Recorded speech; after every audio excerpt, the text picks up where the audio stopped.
amp up. Dragon has a series of steps to complete before returning Crew 9 home.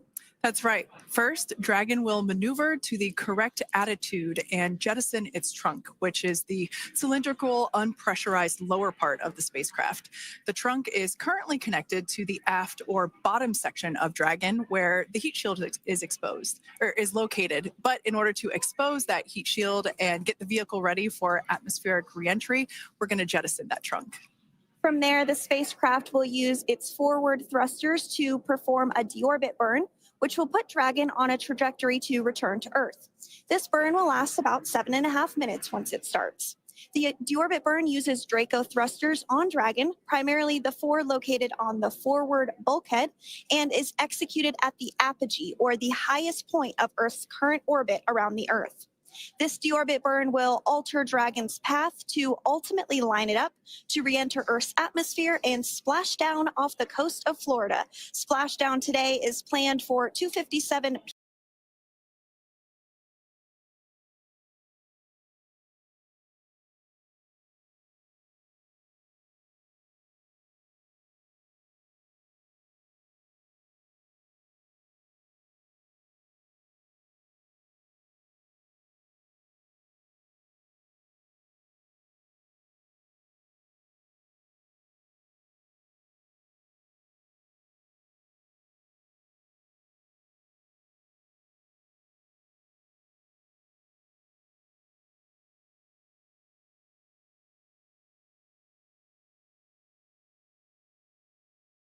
risk to the astronauts in Dragon, the teams working to recover them from the water, and the safety of those that come too close. So for the safety of the crew and your safety, we recommend you sit back and watch as we'll be bringing you the best possible views of our astronauts' homecoming.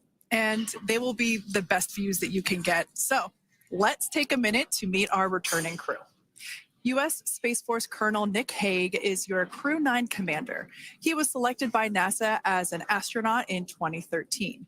This was his second spaceflight to the International Space Station and third launch overall. He spent 171 days in space with Crew 9 and has a career total of 374 days in space. During his mission, he completed a spacewalk with astronaut Sunita Williams.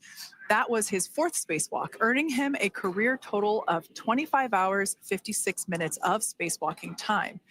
Before Crew 9, Hague previously served as a crew member of Expedition 59 and 60 back in 2019.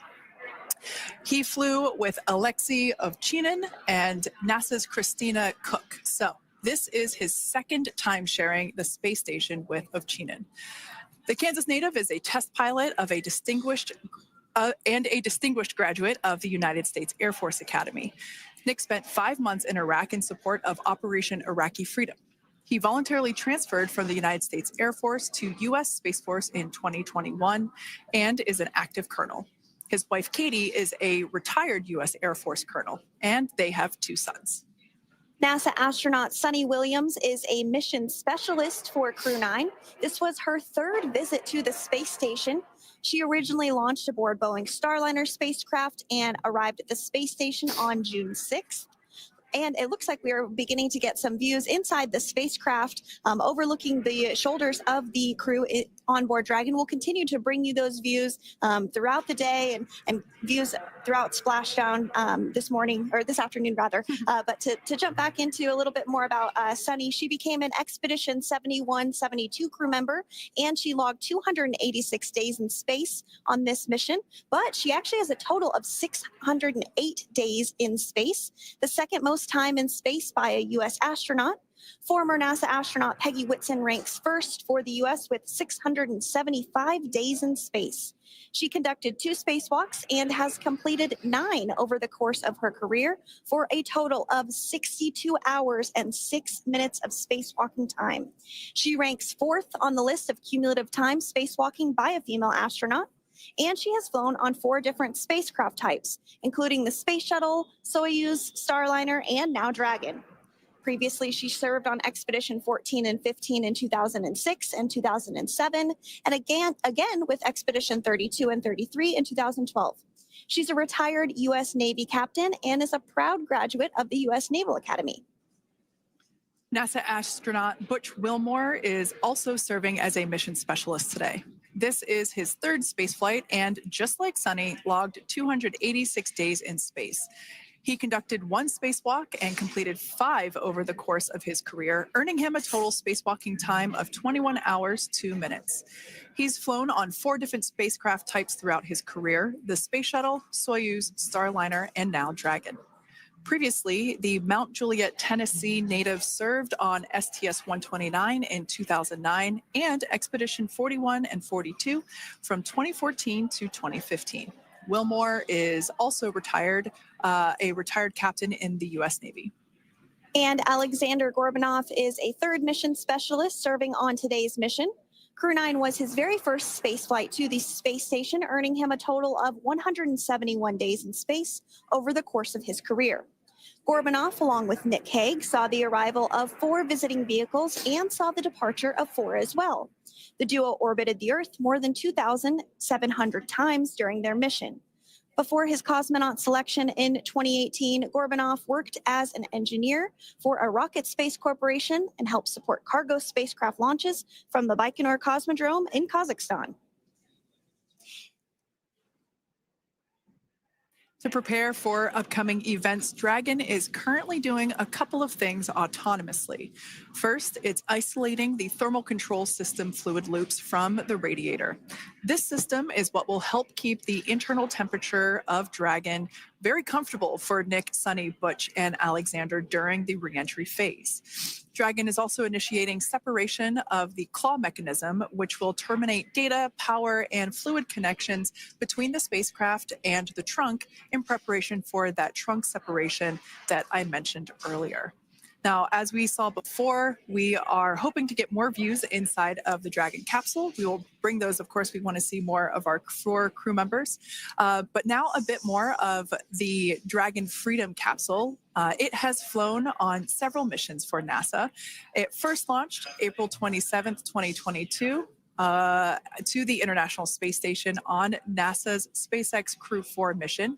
It was subsequently used for 2 private spaceflight missions to the space station for Axiom Space, Axiom Mission 2 in May 2023, and Axiom Mission 3 in January of 2024. And of course, Crew 9 launched last year, is September 28th. So yeah, a little bit about the Dragon Freedom capsule. Here, a view that we have once again between the shoulders of Commander Nick Hague, who is on the left-hand side of your screen there, and Mission Specialist Alexander Gorbanov there on the right. That's right, Kate. And the next major milestone that we're looking ahead towards this afternoon is claw separation. We're targeting that claw separation at 2:05 p.m. Pacific time this afternoon, so less than 10 minutes from now. Continuing to get some views inside Dragon Freedom. To the far left there is NASA astronaut Butch Wilmore. And as you can see, the crew is suited up in their space suits. They are suited up in what we call dynamic phases of flight. So when they launch, when they dock, when they undock, when they return back for splashdown. We might hear some call outs on the loops about putting their visors down. That will happen just prior to deorbit burn. And you'll hear us pause when some of those communications happen. That's because we want to make sure that we are relaying the best information to you all, and so that you hear it as well. So if you do hear us pause, that is what we're doing. You also see they have their on there, and I know the gloves are pretty unique on the Dragon spacesuits, right? They're custom created. Yes. Is intended to act as a mini spaceship, if you will, as once the visors are closed, it is able to maintain a pressure. The crew has the ability to gain control of the capsule if necessary, but the capsule is essentially going to bring itself home. But of course, in order to be familiar with Freedom, SpaceX, deorbit sequence start in 5 minutes.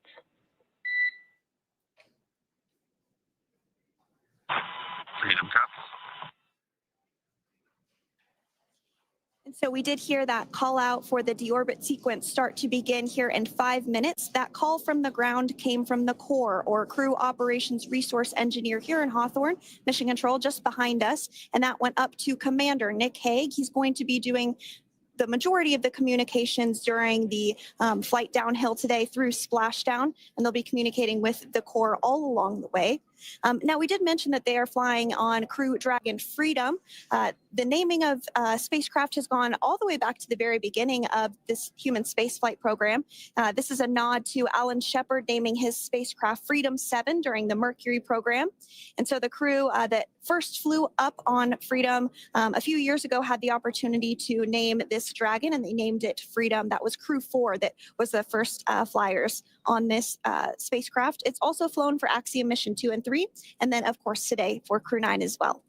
Yeah, actually, fun fact about this particular capsule, of those 4 missions that Sandra just mentioned, we have seen daytime splashdowns for 2 of those. Today will mark the third daytime splashdown. So there's something lucky about this particular capsule that gets daytime splashdowns.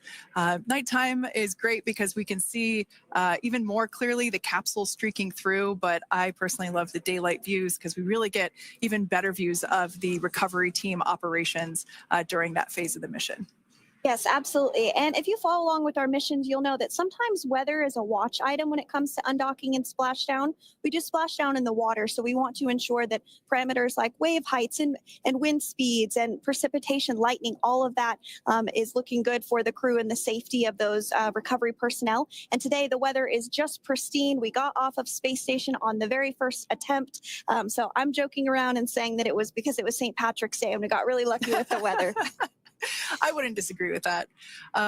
Speaking of weather, we will be hearing from core probably around 2:20-ish.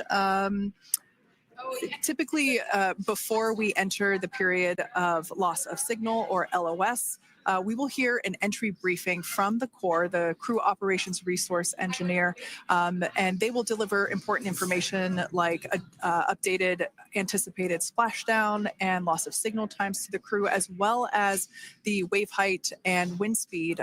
So we'll be standing by to listen in on those. Like I said, that will happen shortly after, typically after trunk separation. I can't quite remember if it's before or after deorbit burn. It must be before. But in any case, we'll be hearing all of that coming from core. In fact, that individual is seated there in the room on your screen. That is SpaceX Mission Control in Hawthorne, California.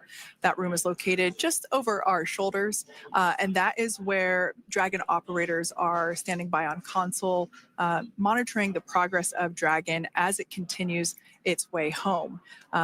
It's been at the point of splashdown, it'll be about 17 hours since Dragon undocked from the International Space Station. The team there in mission control, there are multiple teams, in fact, and they cycle through shifts to ensure that everybody gets the required rest and sleep periods, just like the astronauts on board. That Crew Operations and Resource Engineer is seated there in the room, and that, like Sandra said, is the primary voice that we'll be hearing communicate from the SpaceX team to the crew on board. That's right. And so it looks like we're about 3 minutes or so from the claw separation portion of today's flight. The claw is a portion on the spacecraft that holds the trunk to Dragon.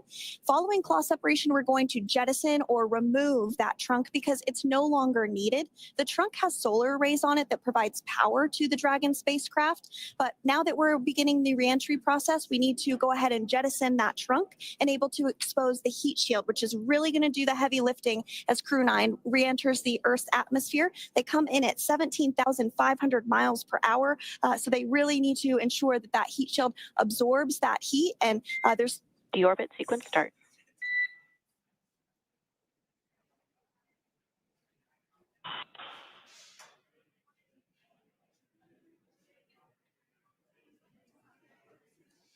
And so we did just get communications there that the deorbit sequence start has begun.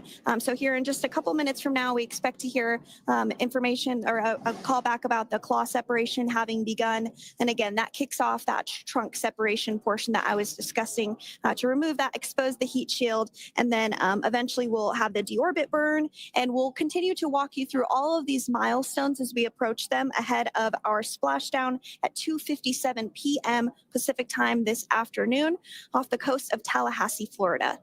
Yeah, we're very excited to bring the Crew 9 crew home. Sandra, we were talking about the trunk separation. That trunk is on a trajectory that will re-enter in the atmosphere and break up upon that re-entry. The heat shield itself is one of my favorite parts of the Dragon capsule. It is the workhorse of the re-entry phase. It will work to protect the Dragon capsule and the crew members on board during the reentry phase as the temperatures outside of the capsule build up to, I believe, about 3,000 degrees Fahrenheit in excess of. And meanwhile, the interior of Dragon stays a very comfortable temperature. That heat shield does a lot of the work, and we'll see that plasma build up on the exterior of the capsule. As a result of the plasma that builds up, we will lose communications with the crew. This is known as loss of signal, or LOS. This is roughly a 10-minute period on average, even less than. I believe today it is probably about 6 or 7 minutes long. It kind of depends on the mission, and it happens for every Dragon capsule that re-enters the atmosphere. Due to that plasma buildup, we're not able to communicate or command the capsule, so we stand by while we wait to regain communication after we pass through that period of loss of signal and get what's known as AOS, or acquisition of signal. So continuing to stand by for claw separation, and then we'll look towards trunk separation. It'll be just about a minute or so after that. That happens pretty rapidly in succession. Some of our milestones will take a little bit longer throughout the day. For example, we will have a deorbit burn after that will take about 7.5 minutes and helps get Dragon set up in the right trajectory to splash down in the Gulf off the coast of Florida. So continuing to stand by for claw separation.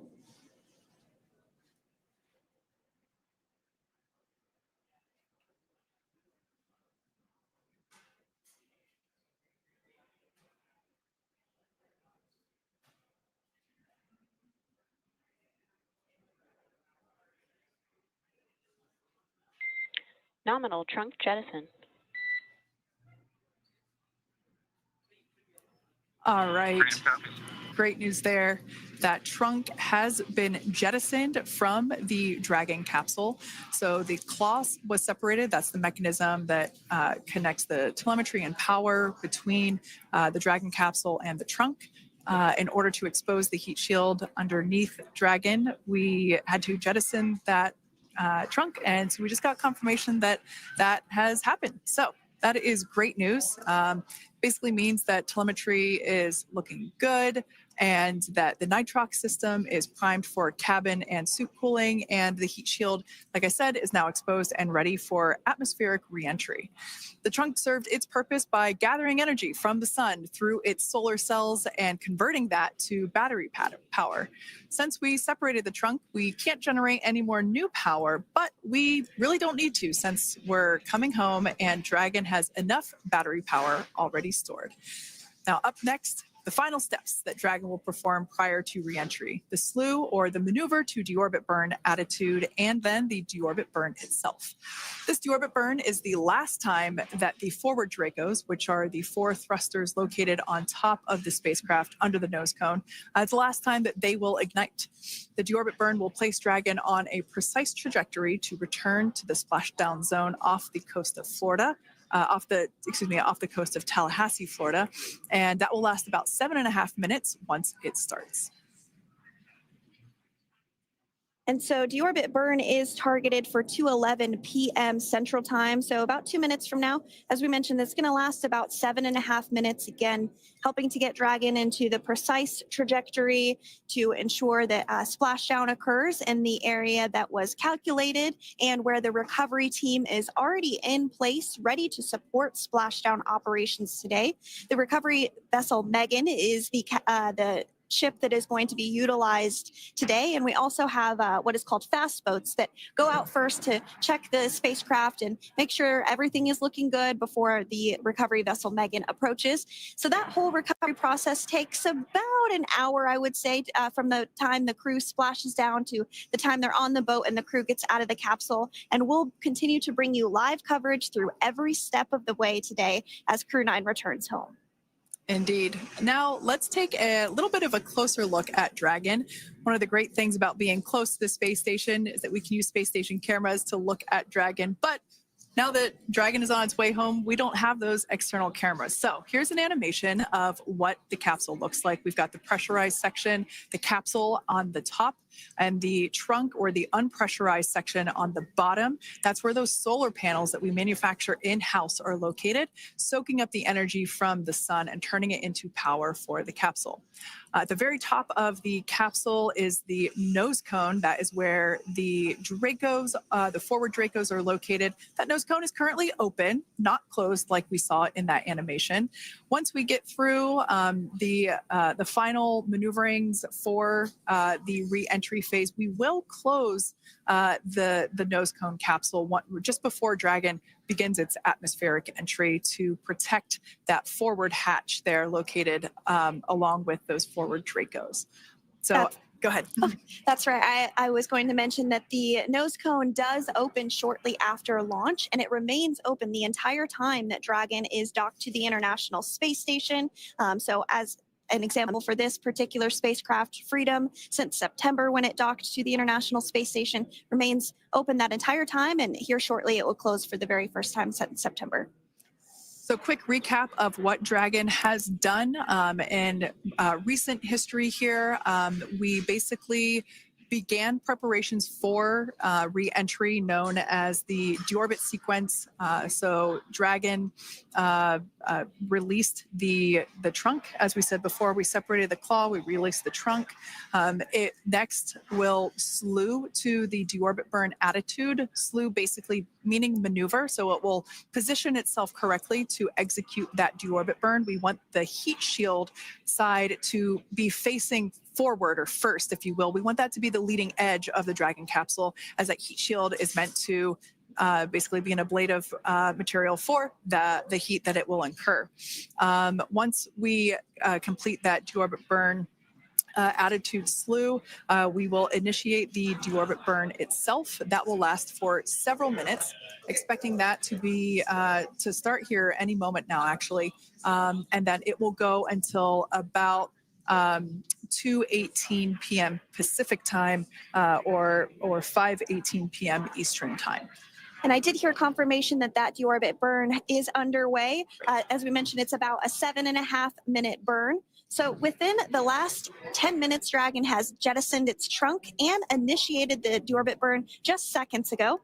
As mentioned earlier, for those operations, NASA and SpaceX closely coordinate with the United States Coast Guard to establish a safety zone to ensure public safety and for the safety of those involved in the recovery operations, as well as the crew on board the returning spacecraft.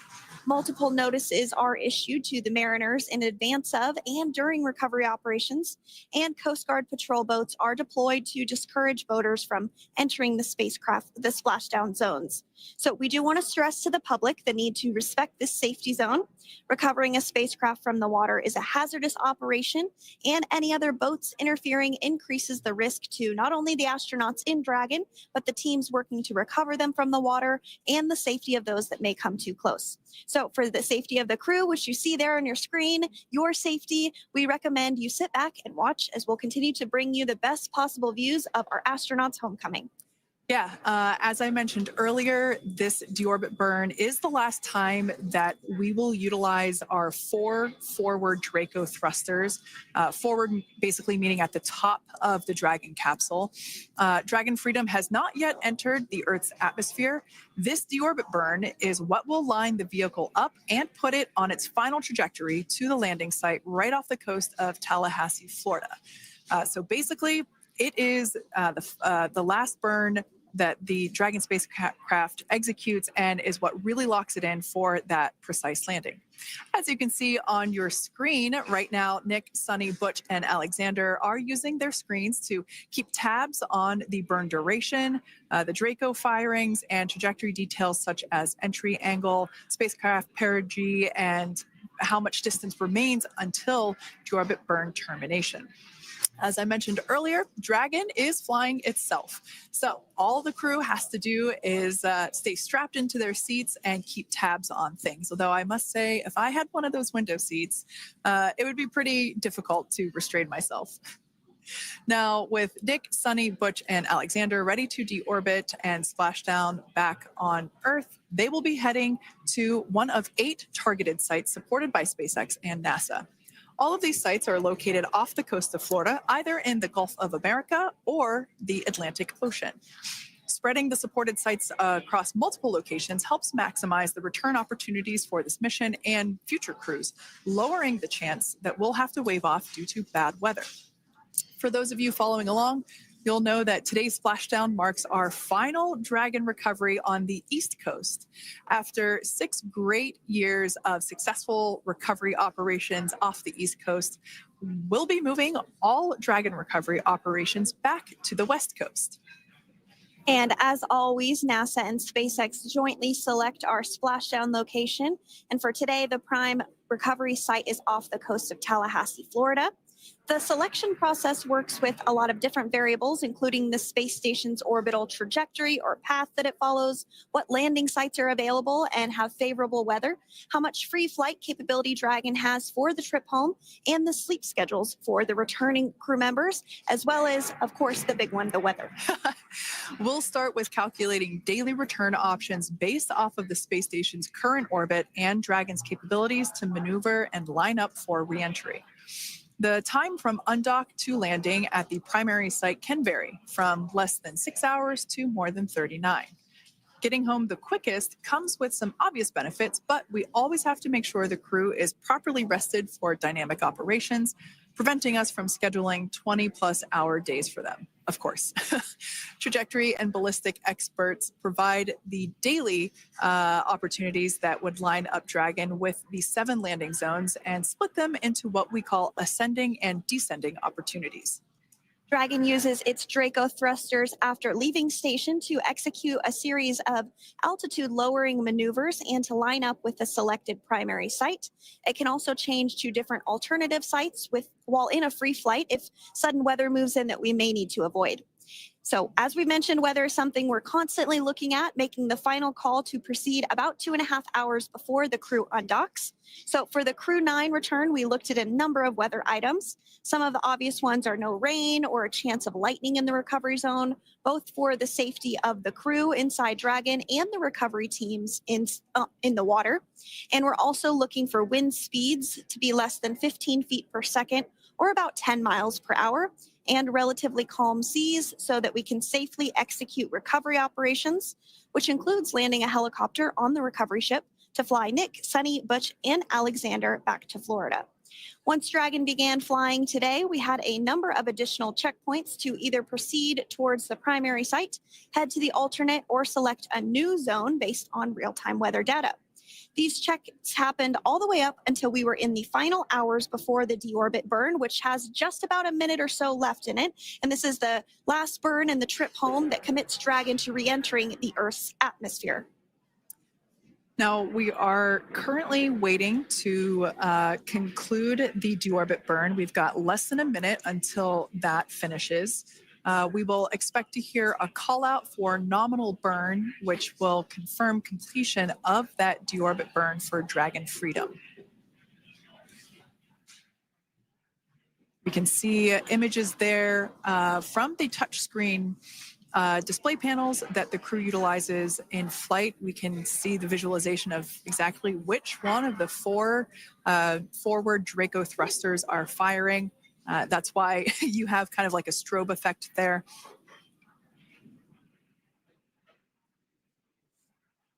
And if you're just joining us, you are looking at live views of the Dragon Freedom. On your left is Commander of Crew 9, Nick Hague. To his right is Roscosmos cosmonaut Alexander Grabenkin, and also in Gorbanov, excuse me, that is Alexander Gorbanov.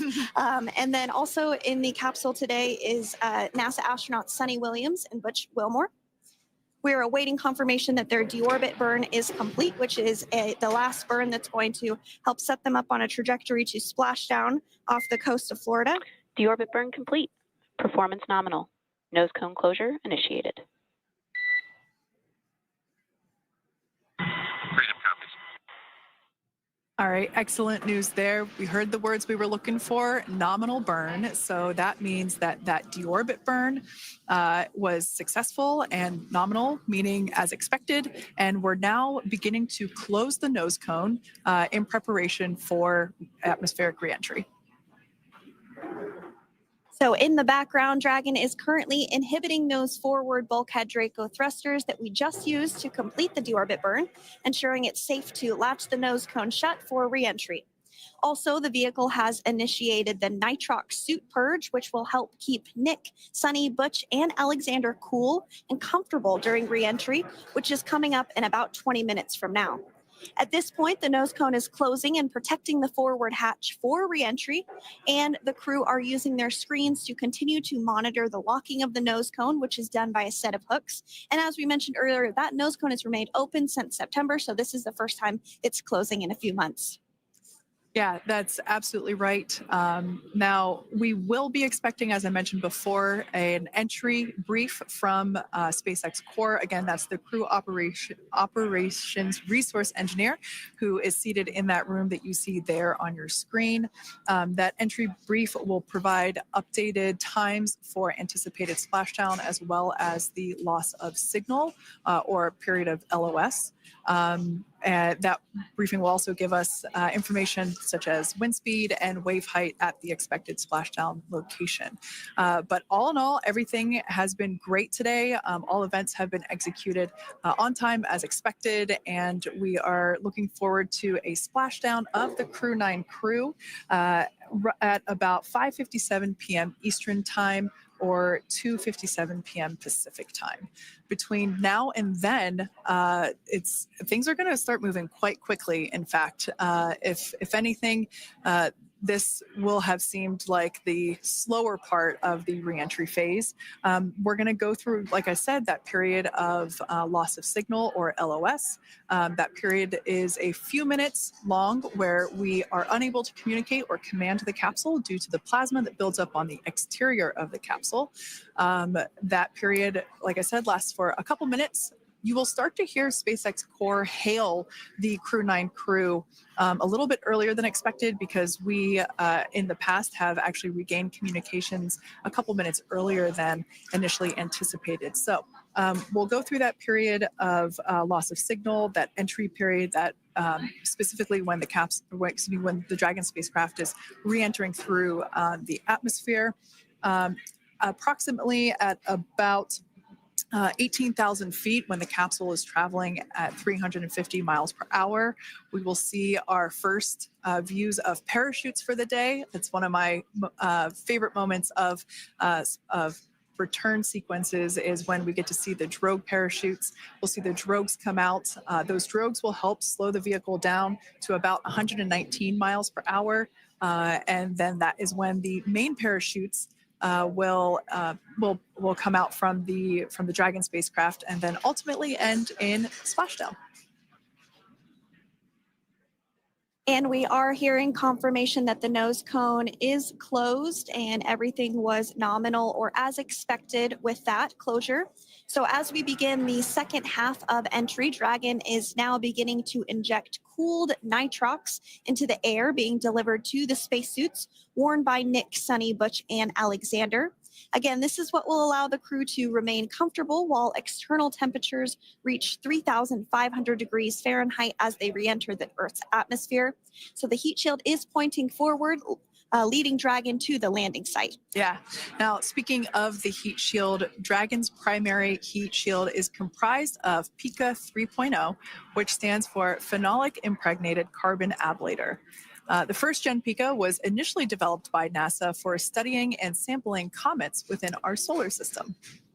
SpaceX partnered with NASA to develop Pika X, which was the second generation product used on all Dragon 1 cargo resupply service missions that resupplied the International Space Station on 20 missions. Pika 3.0 was developed specifically for use on Dragon 2 crew and cargo with enhanced structural and thermal capabilities that allowed the heat shield to be even more effective in the way that it utilized the ability to make that heat ablevate as it goes through the Earth's atmosphere.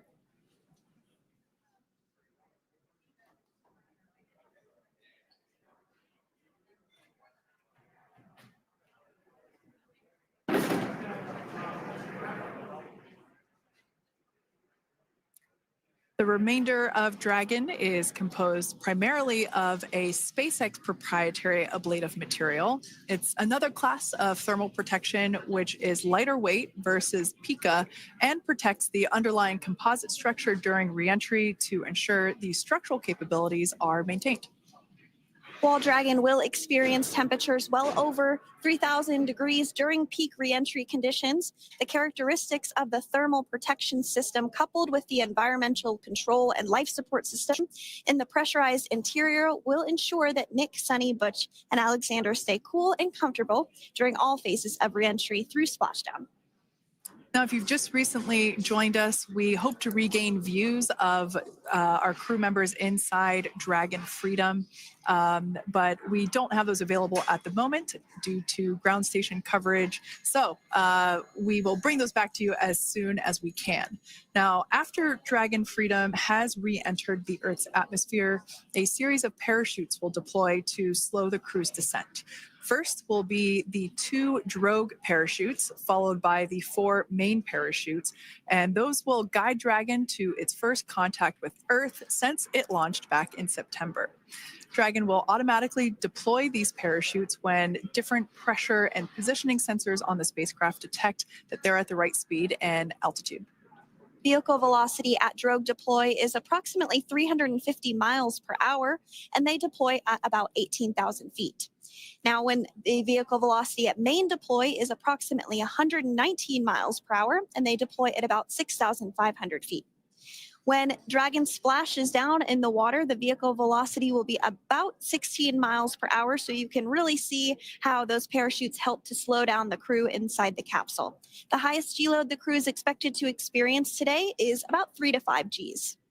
Yeah, when you think about really fun roller coasters, they're about in that range. So I'm sure that our crew on board will be well equipped to experience those Gs. It's nothing for them. They go through much more intense training. And so we are continuing to make our way through a number of milestones today. We did have trunk separation. Freedom, SpaceX. Nose cone is secure for entry. Freedom cops.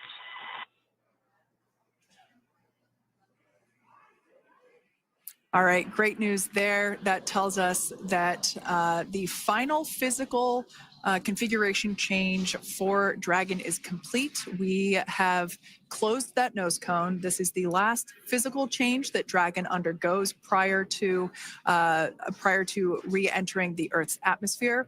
It's important that that nose cone is completely closed because underneath it is not only where the 4 forward Draco thrusters are located, but it's also because that is where the forward hatch is located. That is the hatch that is utilized for the crew to ingress and egress from the station while it is docked on board. And since our capsules are flight proven and we reuse them on future space flights, we want to make sure that all of the integrity of that hardware remains intact. So that nose cone is successfully closed, and we're going to start moving pretty quickly here.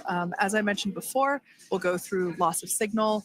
We'll get that signal back several minutes later, and then we'll see the parachute action. Yep, and then that's all ahead of Splashdown off the coast of Florida. We're targeting Tallahassee as our Splashdown zone today at 2:57 p.m. Pacific time this afternoon. Now, you did mention the call to the crew.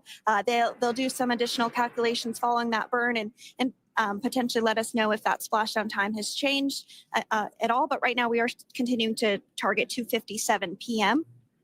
And you can see there on your screen a path of where Dragon will be re-entering today.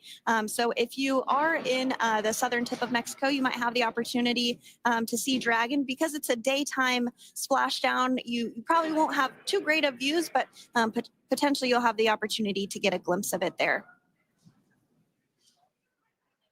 Once again, Dragon operators, they're monitoring the progress of Dragon through this reentry phase.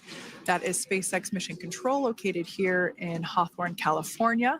That is also where the crew operations and resource engineer is seated.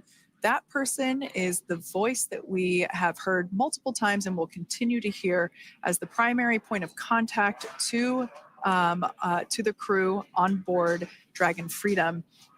We will also hear the voice of Commander Nick Hague. Basically, after we hear the Corps communicate something, we will hear Nick Hague indicate that they copy, that they heard the message well, some sort of recognition that the message was received. And if you joined us yesterday for our coverage during the undocking, we were communicating through something that's called a big loop. We do that when we're in integrated operations with the International Freedom, SpaceX, for entry sequence. Report when ready to copy.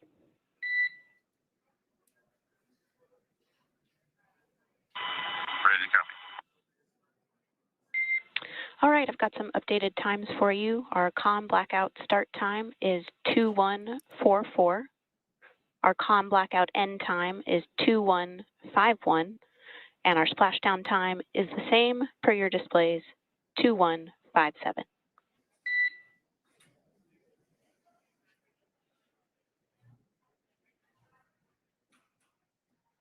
Okay.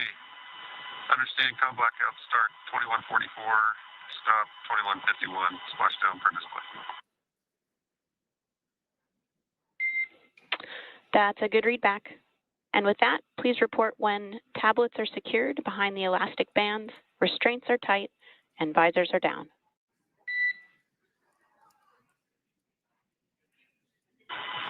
And copy, woke up.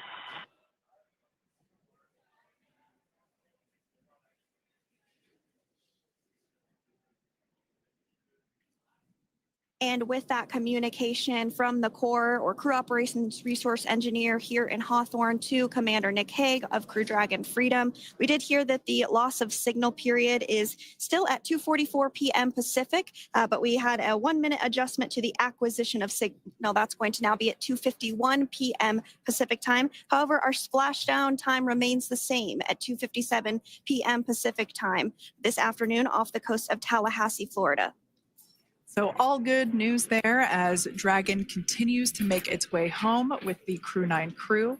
As we've mentioned before, we are splashing down on the Gulf Coast. We have ability to splash down on either side of Florida, but the location site just outside of Tallahassee, Florida is the site that was selected today due to best recovery conditions. And as Sandra mentioned before, weather is always a watch item, but everything is looking great for that particular recovery location. So I'm sure once we start getting views from the recovery vessel, I have a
earning him a career total of 25 hours, 56 minutes of spacewalking time.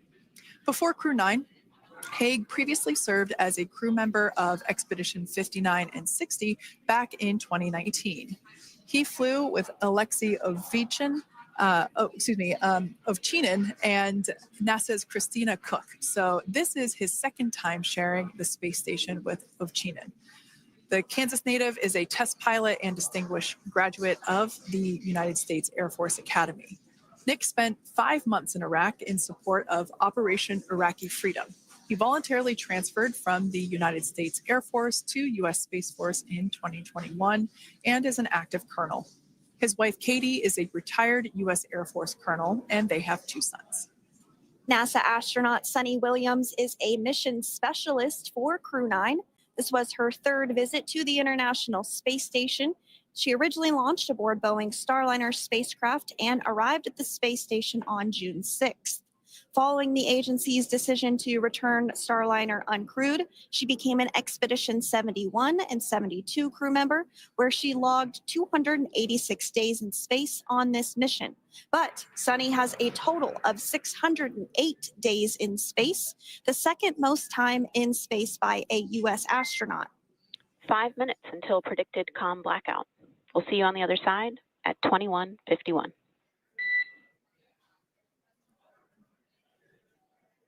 $21.51. Talk to you soon. And with that call out from the crew operations resource engineer to Commander Nick Haig, letting them know that everything is looking good ahead of the loss of signal period. We will see the crew on the other side of the loss of signal period at 2:51 p.m. Pacific time this afternoon. Continuing on about Sunny Williams, who has a total of 608 days in space, the second most time in space by a U.S. astronaut. Former NASA astronaut Peggy Whitson actually ranks first for the U.S. with 675 days in space. Sunny conducted 2 spacewalks and has completed 9 over the course of her career for a total of 62 hours, 6 minutes of spacewalking time. She ranks 4th on the list of cumulative time spacewalking by a female astronaut, and she has flown on 4 different spacecraft types, including the Space Shuttle, Soyuz, Starliner, and now Dragon. Previously, she served on Expedition 14 and 15 in 2006 and 2007, and again with Expedition 32 and 33 in 2012. She's a retired U.S. Navy captain and is a proud graduate of the U.S. Naval Academy and was the first astronaut to run a marathon in space. Pretty awesome stuff. Now, NASA astronaut Butch Wilmore is also serving as a mission specialist today. This is his 3rd spaceflight and, just like Sunny, logged 286 days in space. He conducted 1 spacewalk and completed 5 over the course of his career, earning him a total spacewalking time of 21 hours and 2 minutes. He's flown on 4 different spacecraft types throughout his career: the Space Shuttle, Soyuz, Starliner, and now Dragon.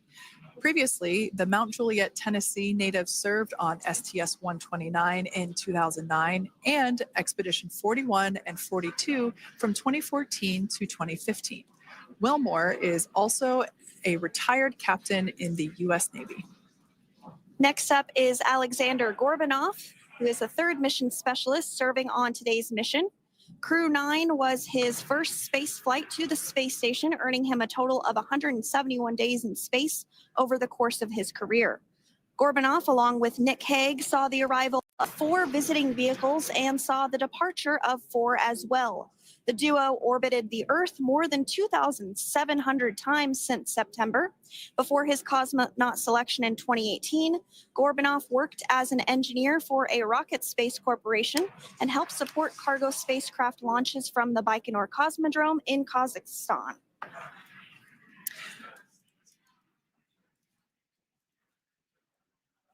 So if you are just joining us, we are continuing to bring you live coverage of Crew 9's return to Earth following their mission aboard the International Space Station, where they completed science and research investigations.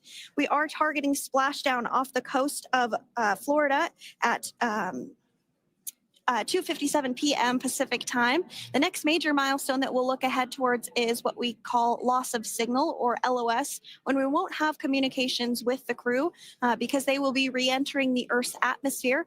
And during this process, there is plasma that builds up around that heat shield. So we are not able to communicate with the crew, but we are anticipating to regain communications with the crew at a short time from now at 2:51 p.m. Pacific time today. As we said before, everything continues to look good for the return of the Crew 9 team. We are about to go into that period of loss of signal.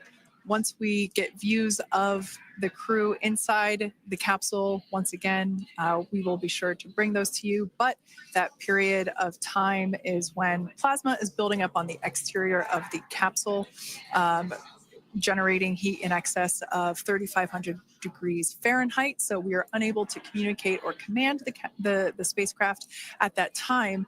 And that includes, unfortunately, video feeds as well. So as soon as we get the views back inside Dragon, we will bring those to you. But until then, we are going to stand by and continue to monitor the progress of Dragon. Like Sandra just said, we are anticipating the blackout period to begin at 2:51 p.m. Pacific time, 5:51 p.m. Eastern time. This will last for several minutes. It's not super exact, even though we are predicting acquisition of signal, or AOS, to come back at 5:51 p.m. Eastern time. In the past, we have regained communication sometimes a little bit earlier than that. So we'll probably start to hear Core begin to hail Crew Dragon a minute or two prior to that anticipated acquisition of signal.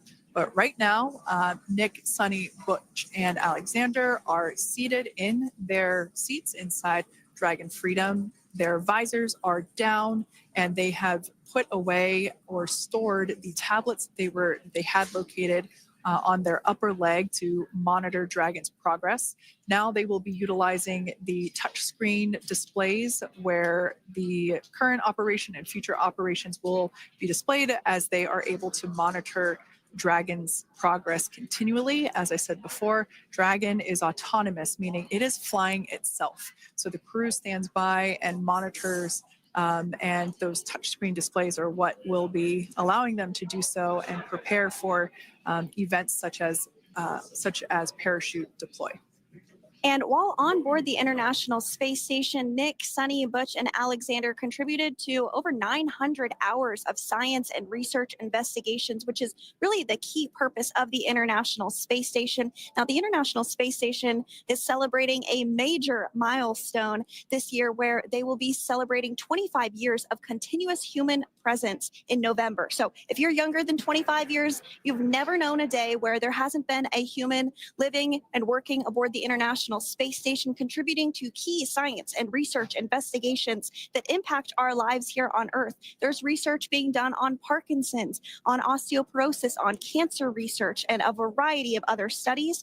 Additionally, the microgravity laboratory provides a jumping off point for us as we venture back to the moon and onto Mars through longer duration space flights. One such example that the crew worked on during this mission was an alternative exercise device. In microgravity, the crew has to exercise for about 2 hours a day because they're not having the effects of gravity on their body. So to prevent bone and muscle loss, we counteract that with 2 hours of exercise per day. On board the International Space Station, they have 3 ways in which they can exercise. They have a bike, they have a treadmill, and they have a similar to a weightlifting machine that counteracts the microgravity environment. But a particular experiment that this crew tested out was a combination of all 3 of those in one smaller device. And this is really critical as we continue on to the moon, Mars, and beyond, because space is really important in spacecraft. So if we have something smaller that the crew might be able to utilize, that can potentially help us venture out even further into the solar system.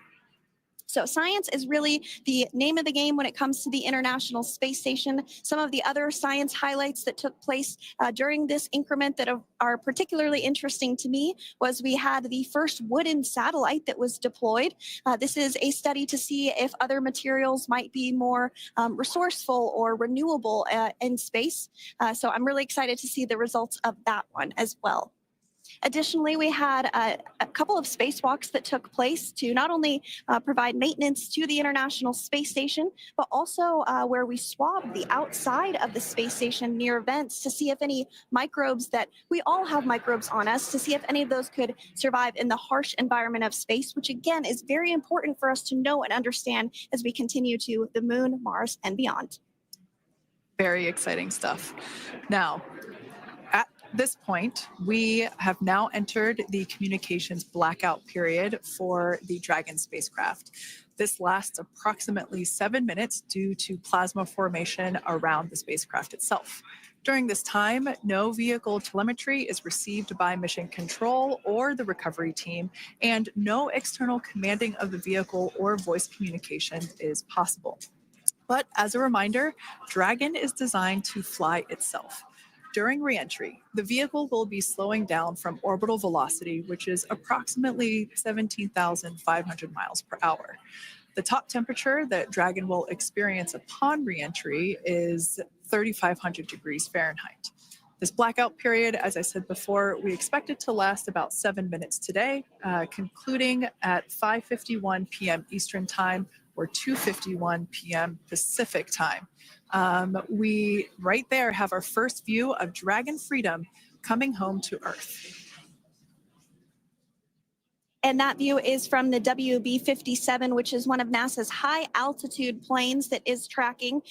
Now, because of the way that this camera is configured, it does look like it is dark, but it is indeed daytime, and you're beginning to see that plasma trail as Dragon re-enters the Earth's atmosphere. All of that is expected. We are anticipating an acquisition of signal around 2:51 p.m. Pacific Time, so just minutes from now, and you may hear the core begin to hail out or call Dragon for communications and see if we can potentially get communications with them a little bit earlier. Following this, we'll have two events in rapid succession. We'll have the drogue parachutes deploy at 2:53 p.m. Pacific, followed by the mains just 1 minute later at 2:54 p.m. Pacific Time, ahead of a splashdown at 2:57 p.m. Pacific Time off the coast of Tallahassee, Florida.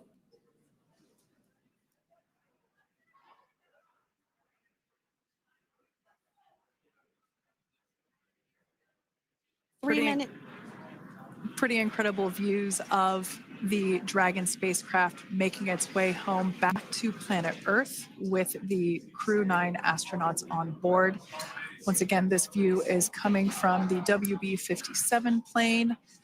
That heat shield we can see doing magnificent work as it works to Freedom, SpaceX, ComCheck.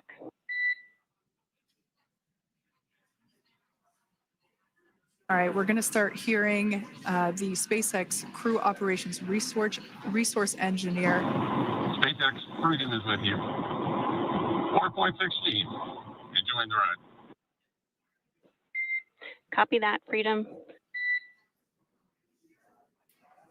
Great news there from Commander Nick Hague reporting back. We see a healthy flight computer. Expect automated chute deployment.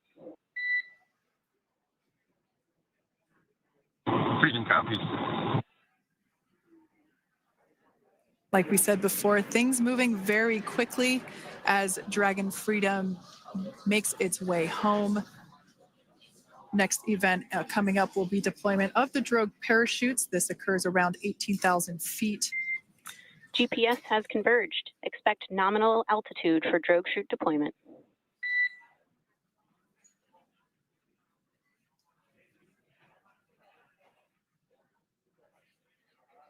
We're about 2 minutes away from deployment of those drogue parachutes. Now the heat shield is continuing to work to slow the vehicle down. That entry period, the Dragon spacecraft went from orbital velocity about 17,500 miles per hour down to about 350 miles per hour. So that really gives you a sense of why that plasma builds up on the exterior of the capsule, thanks to the heat shield and the work that it does. Those drogue parachutes will slow it down from 350 to about 119 miles per hour. We can see 15 kilometers. Brace for drogue window. We can see seat rotation happening inside the capsule. Great to get those first views of our crew members. Once again, the capsules are going about 350 miles per hour when the drogues are deployed.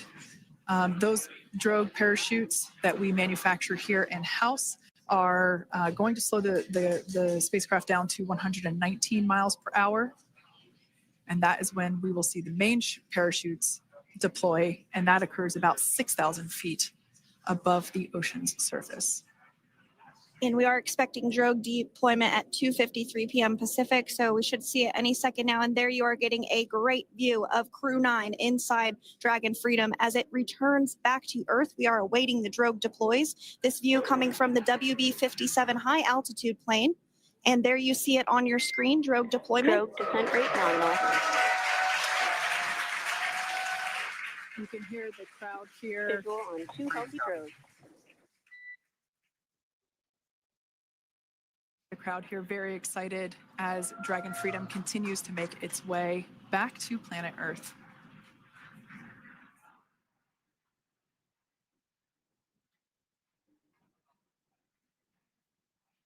Next up, we'll stand by for the main deployment of the parachutes.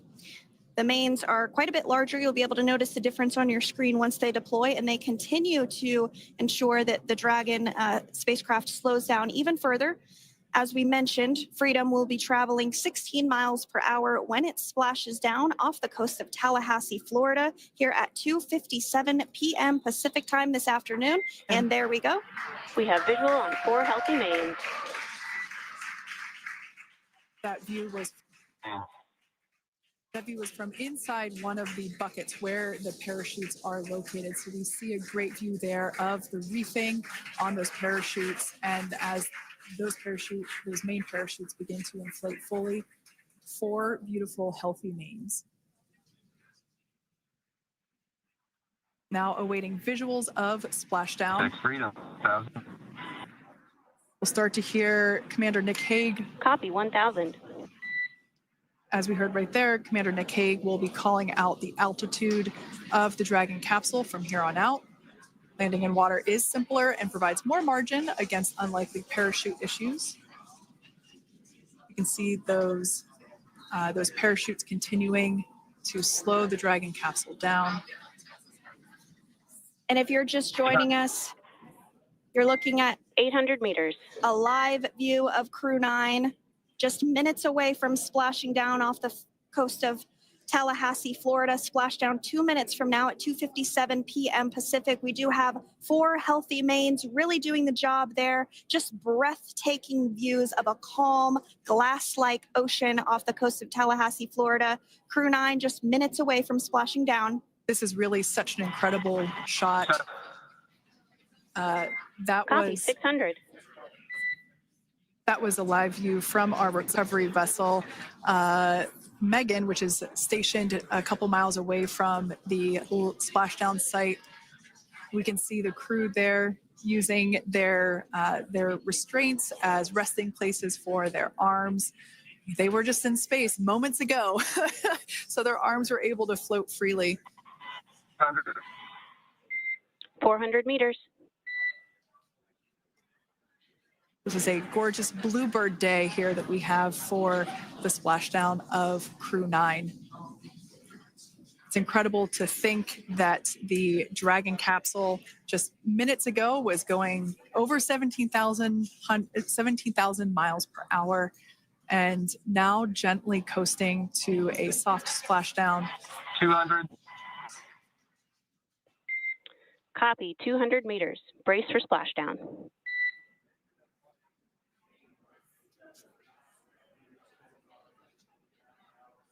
As you can see there on your screen, continuing to monitor progress of the Dragon spacecraft. And we're going to stand by for splashdown located in the Gulf of America off the coast of Tallahassee, Florida.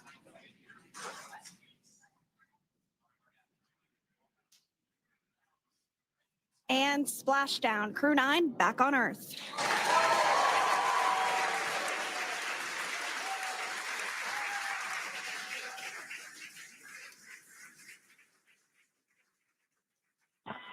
And SpaceX Freedom, splashdown.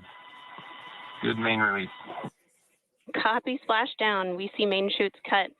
Nick, Alex, Butch, Sunny, on behalf of SpaceX, welcome home.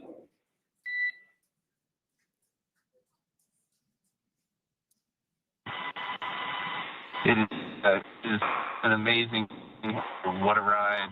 I see a capsule full of grins ear to ear.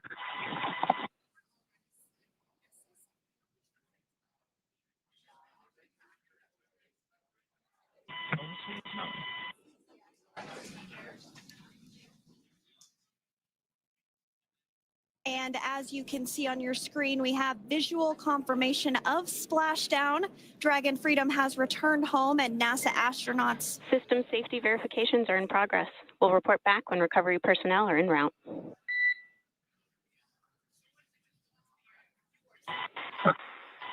Understand.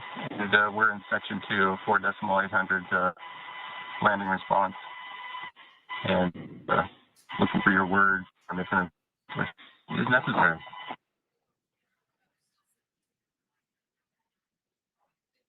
In the distance, we can see the recovery vessel making its way. Copy, you're in section 2 for the environmental assessment in 4.800. That is not necessary today. Understand. Raising buzz. So we will continue to have communications between the Corps and Nick Hague, the commander of Crew Dragon Freedom, which just splashed down 2 minutes ago off the coast of Tallahassee, Florida. Dragon Freedom has returned home with NASA astronauts Nick Hague, Sunny Williams, Butch Wilmore, and Roscosmos cosmonaut Alexander Gorbunoff. They're back on Earth after space. The SpaceX recovery ship and team have been waiting for Dragon's splashdown, and they will now make their way to the splashdown location. The teams have been ready and waiting about 3 nautical miles away, so it's going to take them about 30 minutes or so to make their way and to SpaceX Freedom. Pretty sure we're in stable 1. Copy, stable 1. We see the same. It's going to take about 30 minutes for the recovery team to make their way over to Nick, Sunny, Butch, and Alexander, who are still seated and secured inside that Dragon spacecraft there on your screen. Incredible views there of that thermal protection system, or TPS. That Dragon capsule was pristine, white color before it departed the station, and we can see how the reentry phase, the thermal protection system did its job. Now, if you're wondering what that hole, that like bucket area is, that is underneath the side hatch. That is where the main parachutes were stored. So when we saw the Dragon capsule docked at station, it looked very different. The panel that protects and covers the main parachutes, that was still intact, as well as the panels that enclose where the drogue parachutes are located. We can see those fast boats. SpaceX is go for recovery personnel to approach. Expect personnel alongside in the next few minutes. Freedom copies. We can see those fast boats. We weren't kidding when we said they were fast. While it does take about 30 minutes for the main recovery vessel to make its way over to the capsule, these fast boats will be doing a couple of things simultaneously. A couple of them are going to be working to retrieve the parachutes that you see in the background there of this drone shot. Those parachutes will be retrieved from the ocean surface. We want to make sure we are able to pull those out.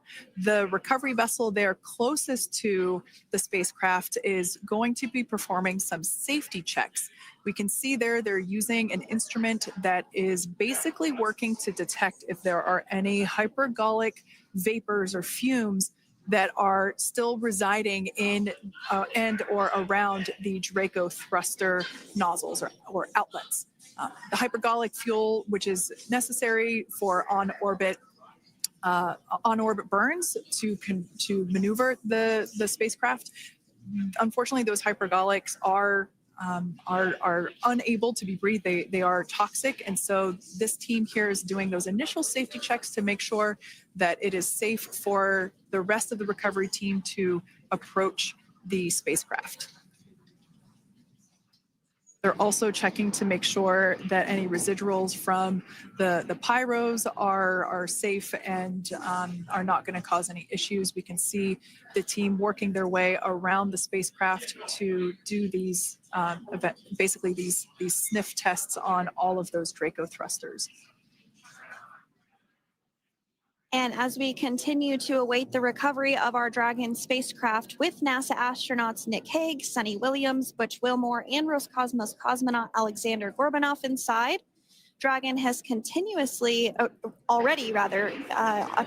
completed several steps to safe itself following splashdown. We are continuing to see Dragon in what is known as stable 1 configuration. That's kind of the ideal configuration following splashdown. It's upright, and the Dragon capsule is in the right configuration for it to be hoisted into the recovery vessel Megan, which you do see a little ways off in your screen approaching.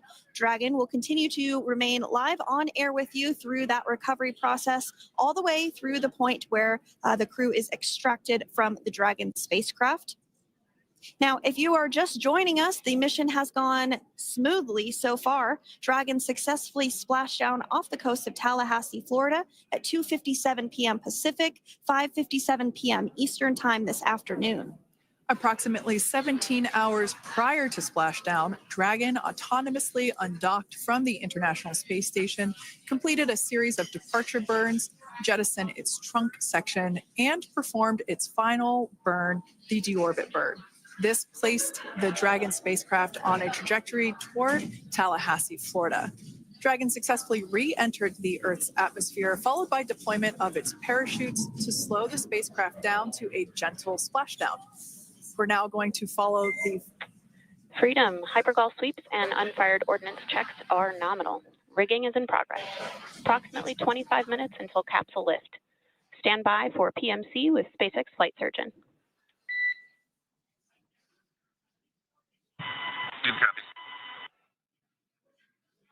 And so what we did just hear there was communications that those hypergol checks were complete. They didn't find any of that upon those checks, so we'll continue to move through the timeline.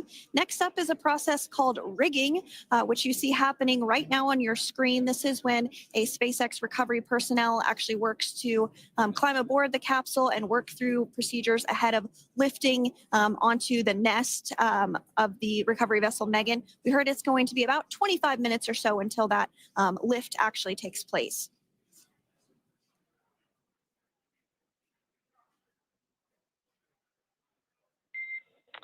Okay, Freedom, the next call will be from the SpaceX flight surgeon on Dragon to Ground Private.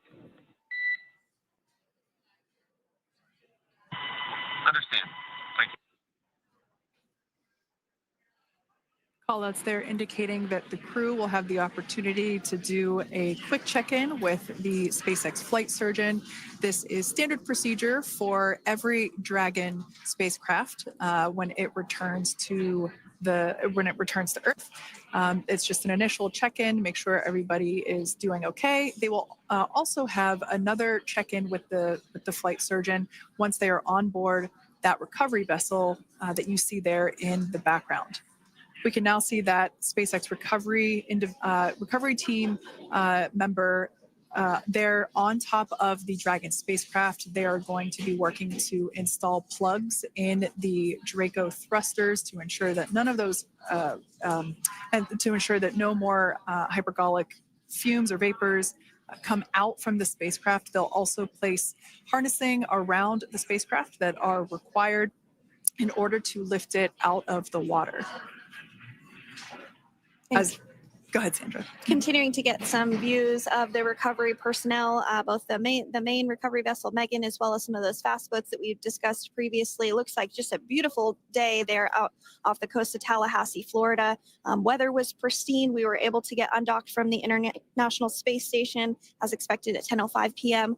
Pacific time yesterday evening, and Crew Dragon has since completed steps ahead of its splashdown at 2:57 p.m. Pacific, and we're now stepping through procedures to get Dragon hoisted up onto the Megan recovery vessel and get the crew extracted out of the spacecraft.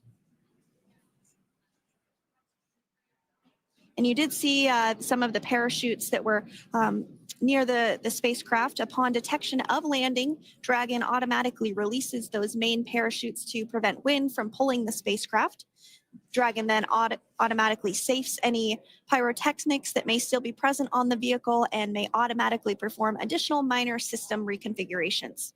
The astronauts will remain seated and in their suits at this point, but the onboard air conditioning keeps things temperature controlled inside the spacecraft so the crew remains comfortable, and the communication systems. Freedom, SpaceX, comm check. SpaceX, this is Freedom. Yeah, loud and clear. Copy that, Freedom. Have you loud and clear as well, and Dragon to ground is no longer private. Understand, thank you. As we saw there on the screen, we have a couple of fast boats in the recovery fleet that have quickly moved into the splashdown location. They are being followed by one of the main recovery vessels, which will move into position upwind of the spacecraft. The two fast boats have very specific roles. Excuse me. The first approach is focused on immediate safety inspection, as we saw. They do this for spacecraft integrity and checking for any presence of those hypergolic propellant vapors.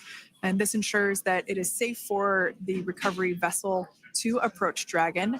Once Dragon is cleared for full approach, as we heard is the case today, the team begins rigging the spacecraft for water recovery by the recovery ship. The second fast boat is responsible for parachute recovery and also serves as a redundant boat to the first one that makes the initial approach to the Dragon spacecraft. As we saw a little bit earlier, we were also able to see one of the recovery team members get on a jet ski to help gather up the parachutes that were automatically detached from the Dragon spacecraft upon splashdown. And it will take a little over 10 minutes for the recovery crew to complete their safety checks. Once complete, the team will begin preparing Dragon to be lifted. And as you see, they are preparing for that to take place at this point. As part of the preparation for this lift, one member of the recovery team has climbed on top of the spacecraft already so they can attach Dragon's hoist rings and connect to the lifting lines. It will take us less than an hour to raise Dragon to the recovery boat and remove the crew from the spacecraft. After medical checkouts, the crew will return to land within 4 hours by helicopter. And if no additional medical assistance is needed, the crew will board a waiting NASA plane and depart for Houston.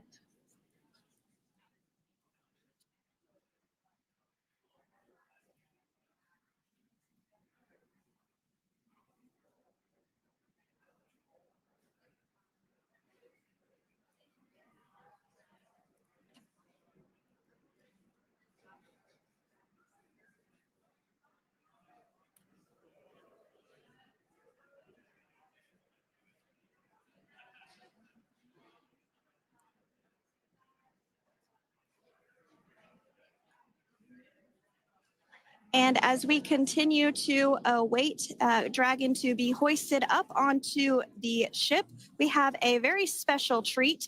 NASA Public Affairs Officer Jaden Jennings, who is actually on the recovery vessel and had a bird's eye view of the splashdown today. Jaden, how are you? How was the view from the recovery vessel? Hi, Sandra. How do you hear me? I've got you loud and clear, Jaden. It's so great to hear you. Awesome. So Splashdown, Sandra, was nothing Freedom, short of be advised. spectacular. We are transitioning the forward link. Comm will be unavailable for approximately 5 minutes. Freedom comes.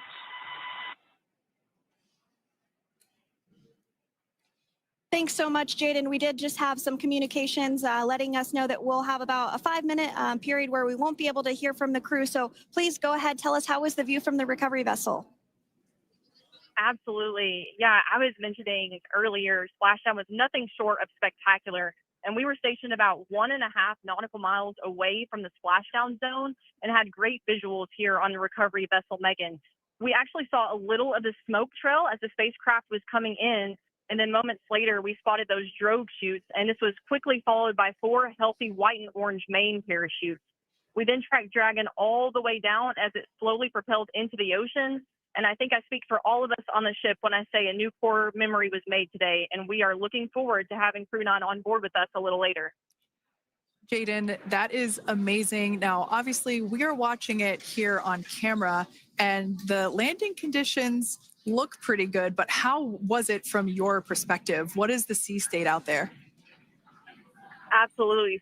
Absolutely. So we've had optimal conditions for Splashdown, and today it is sunny and 63 degrees outside right now with clear skies, light winds, and calm seas. The sea looks absolutely beautiful right now, and light blue with the sun reflecting from it. And Kay, I think the crew's going to like what they feel weather-wise on this picture-perfect day for Splashdown off the coast of Tallahassee. Thanks so much, Jaden. It certainly looks like a beautiful day. Can you tell us a little bit about the journey of the recovery forces to get to this point? Sure. So one unique aspect of this recovery was the onboard training on station conducted for Butch and Sunny to ensure they were ready to return on a Dragon spacecraft. That training covered all aspects of their return, including nominal and contingency departures, the orbit burn, splashdown, and post-landing ops, which is what this team is preparing for now. As for the recovery teams themselves, we started the day taking a series of helicopters out to the vessel. And as standard, the recovery director and crew support teams were on that first helicopter out and took the time to get everything prepared on the ship. About 2 hours before splashdown, they deployed those fast boats and jet skis into the water. I was actually on the second helicopter out, and we were on the vessel about an hour and a half before splashdown and landed on top of the helicopter pad on the Megan. And the teams have been working diligently across their respective disciplines this week, executing what can only be described, in my point of view, as a logistical masterpiece, just ensuring every detail has been in place for Crew 9's return. That is such great news. I'm so glad that you're able there to experience it in person. Now, can you tell us a little bit about what's next to retrieve the crew for the recovery personnel on board? Yeah, Kate. So coming up next, Dragon will be hoisted into the on-deck translation system, or the nest, at the aft end of the ship, and then will be translated pretty quickly towards that egress platform. We'll perform another series of safety checks as final precautionary measures just to make sure there are no hypergolic vapors present before opening that side hatch. And then once that side hatch of the spacecraft is open, the crew will be assisted out of the capsule one by one from NASA and SpaceX. Freedom, SpaceX, ComCheck. Freedom's got you loud and clear. Thanks, Nick. I've got you loud and clear as well. We have completed our forward link transition.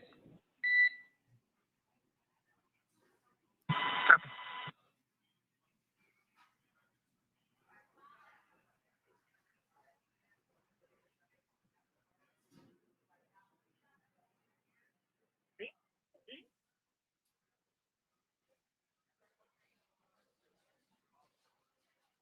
And Jaden, if you did just want to go ahead and let us know what is next to retrieve the crew, we are continuing to get some great views on our screen, but I know you have an even better view yourself. Oh, yeah, Sandra, this view is absolutely unbeatable. So just to kind of finish off what I was saying is once that side hatch of the spacecraft is open, that crew will be assisted out of the capsule one by one from NASA and SpaceX medical personnel, where they will then head to the med bay. And after those medical checks, they will get on that first helicopter out and arrive at the airport, where they will then board a NASA plane and then head back to Houston, Texas at the Johnson Space Center to begin their post-flight period. And we're eager to see the Crew 9 astronauts back on Earth, and we'll keep you updated on every moment of this process. And with that, I'll toss it back over to you guys in Hawthorne. Thank you so much. That was Jaden Jennings, NASA Public Affairs Officer, who watched Freedom splash down firsthand from the recovery vessel Megan. Thanks so much, Jaden. So we are continuing to get these great views on our screen here of Freedom. As we mentioned, it splashed down at 2:57 p.m. Pacific time off the coast of Tallahassee, Florida. The recovery personnel are continuing to step through procedures to hoist Dragon onto the recovery vessel Megan there, which is now coming into view. You can see just how close Megan is at this point. And that's that helicopter pad that Jaden was just discussing, where the crew will fly off of onto the coast of Florida, and then eventually they'll fly back to Houston. Just underneath that helicopter pad is that translation deck where we will see the nest once it is loaded up with the Dragon spacecraft on board. The nest will be translated to the forward end of the recovery vessel, and that is where our Crew 9 team members will egress from the Dragon spacecraft. Now, here on your screen, we can see dolphins, actually, who want to come and play with Dragon. Now, one of the fast boats there in place, working to assist the recovery team member. It's incredible. I just love these views. We really see them even better in daytime, but just seeing the recovery team work in tandem to step through each step, to step through each operation. Obviously they're getting quick assists from the honorary part of the recovery team, those dolphins in the water there. Now, the recovery team member that is crawling around the Dragon spacecraft. Earlier, we saw a view where it was like a spider monkey pose. We can see that individual now standing in the bucket where the main parachutes were stored while Dragon was on orbit. Obviously, those main parachutes were utilized for Splashdown today. They were deployed and cut from the Dragon capsule. And one of the other fast boats of the recovery team working to pull those out of the water. Now, the recovery team member that is there working on top of the Dragon capsule. Earlier, we saw that person performing safety checks. Now we can see some harnessing being placed around the capsule. This harnessing is what will be used to lift the Dragon capsule out of the water and onto the recovery vessel. Wow, we got a cute little pod of dolphins. It wasn't just one or two. I mean, that water just looks beautiful. We had ideal splashdown parameters today. Obviously, wave height, ne'er a concern. The weather is beautiful, as Jaden mentioned, in the 60s, sunny. Looking forward to seeing Crew 9 exit the capsule here shortly once they get hoisted onto the recovery vessel Megan. We can see that recovery vessel slowly but surely closing the distance there between, dolphin cam back again. We can see that the Dragon capsule and the recovery vessel, that distance is closing. Again, this is just one more step as we continue to work recovery operations for Dragon Freedom. And we anticipate the lift of the Dragon capsule to occur here in just a few minutes. Now, once all of the rigging is on the capsule and it's hooked up to the recovery vessel, we will see the hydraulic arm, which is that kind of like bridge-like structure there at the aft end of the recovery vessel. We'll see that articulate backwards, and that's a good sign that we're getting even closer to pulling the capsule out of the water. It will then move forward, and the capsule will be placed inside of what you can see there is basically a basket. We call it the nest, Dragon nest, where that's where the capsule will be placed in order for it to be translated to the forward end of the vessel and for the astronauts to egress. And before that does take place, we'll have potentially views of the rigger go ahead and jump off of the spacecraft there. That typically occurs when the spacecraft is a little bit closer to the recovery vessel, and we usually get a really good view of that particular operation from one of the onboard cameras from the recovery vessel. That is an operation that I have a lot of respect and admiration for, that individual that does that.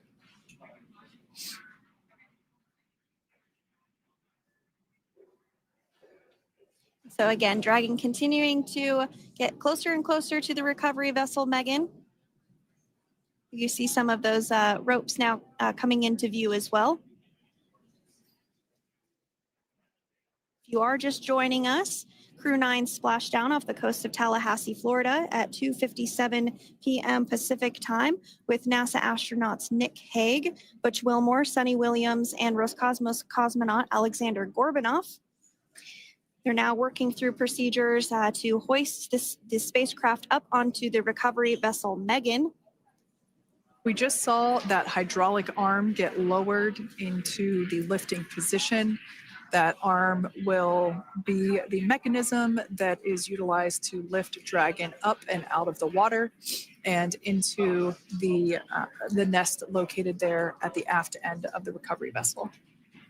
And the recovery vessel being used today is, as we mentioned multiple times, is named Megan, but that's actually after NASA astronaut Megan MacArthur, who flew on Crew 2 a couple of years ago.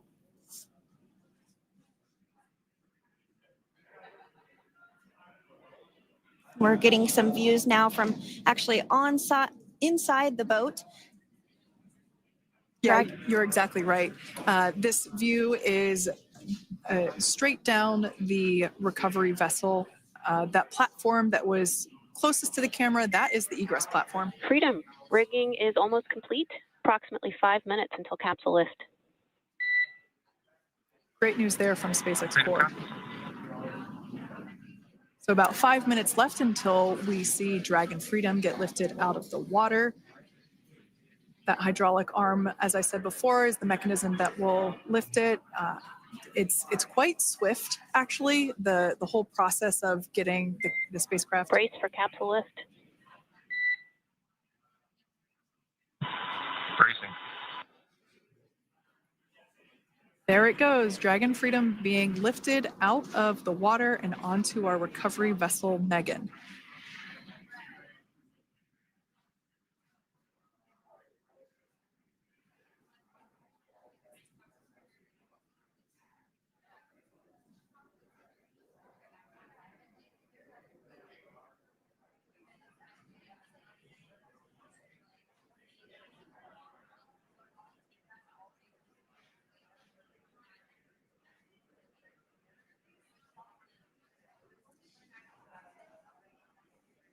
So once securely on...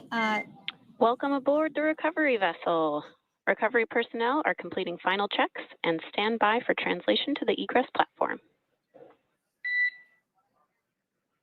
Freedom copies. Great news there, letting us know that Dragon Freedom has been successfully recovered from the water's surface. If you've just joined us, we had an on-time splashdown at 5:57 p.m. Eastern Time, and we can now see that the water recovery operations are continuing to progress. The nest where the Dragon spacecraft is located is going to get moved forward. This will happen after one of the recovery crew members does some checks, and we'll also see some hosing. Obviously, the spacecraft splashed down in salt water. Salt water is corrosive, and we want to try and rinse out as much of the salt water as possible to reduce that corrosion on the metallic structures. So we can see some guidance there being provided, really steering the spacecraft properly into the Dragon's nest. And it's been 30 minutes since Dragon splashed down, and as you can see there, the spacecraft is already on board the recovery vessel Megan. Things continuing to move very smoothly today throughout the entire operations from the deorbit burn up until this point as well. And Freedom, it looks like the positioning wasn't quite right, so they are working on repositioning the capsule in the nest now. Okay, copy that. Thanks. And with that, the team is just going to adjust the Dragon spacecraft a bit so that it's in the right position ahead of translating up a little bit closer ahead of the side hatch. So the team is now going to step through the procedures to ensure that that takes place. While Dragon does fly itself autonomously, it clearly is unable to park itself autonomously. We want to make sure that the Dragon capsule is properly seated there in that nest.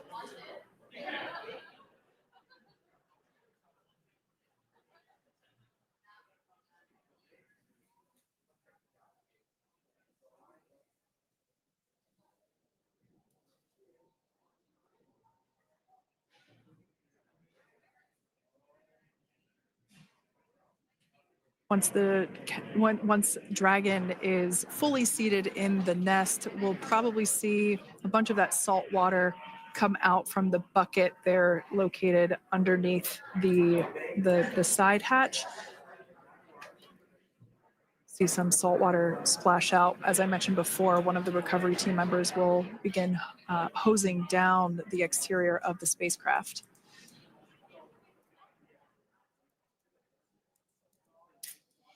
So you are continuing to get some great live views on your screen of Crew 9, which includes NASA astronauts Nick Hague, Sunny Williams, Butch Wilmore, and Roscosmos cosmonaut Alexander Gorbanov, who splashed down off the coast of Tallahassee, Florida, 2:57 p.m. Pacific time this afternoon. Now working to get that spacecraft situated in the nest. Just making some final adjustments and tweaks to ensure that it's nice and secure.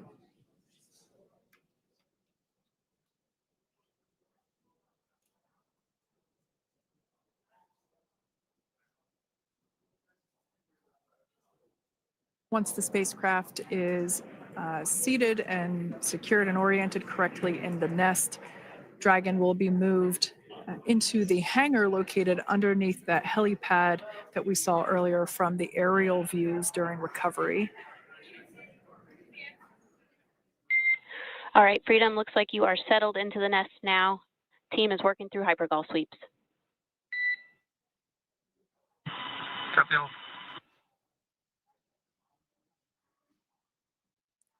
Call out there telling us that the recovery team is doing the second round of those hypergolic sweeps.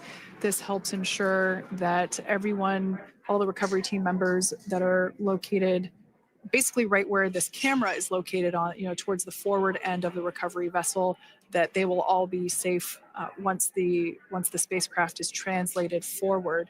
So we're just doing some additional steps to make sure that the hypergolic propellant that is utilized for maneuvering the Dragon capsule while on orbit, making sure that none of those vapors are still present on the exterior of the capsule. That's right. And there are a variety of individuals on board the boat that help with recovery operations. Not only do we have the recovery personnel that you see here, but we also have a doctor that will check out the crew members as standard procedure. As with any spacecraft that is returning from space, we always perform a medical check with the crew. So you will see the crew come out of the capsule and be placed on stretchers, just like with the Soyuz landing and with all of our Dragon splashdowns. That is the nominal procedure.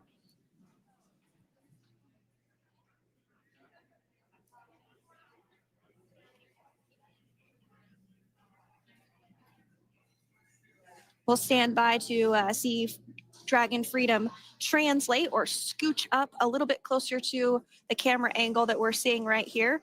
And then teams will step through procedures to get that side hatch opened. You see it right in the dead center of your screen there. It's kind of that rectangular shape. It has not been opened since Crew 9, which include Nick Hague and Alexander Gorbanov, launched back in September from the Kennedy Space Center in Florida. So that will be the very first time that hatch is opened. Once docked to the International Space Station, crew enter through the top hatch, which was where the nose cone is now closed. That's the hatch that they actually utilize to go ahead and get inside the International Space Station.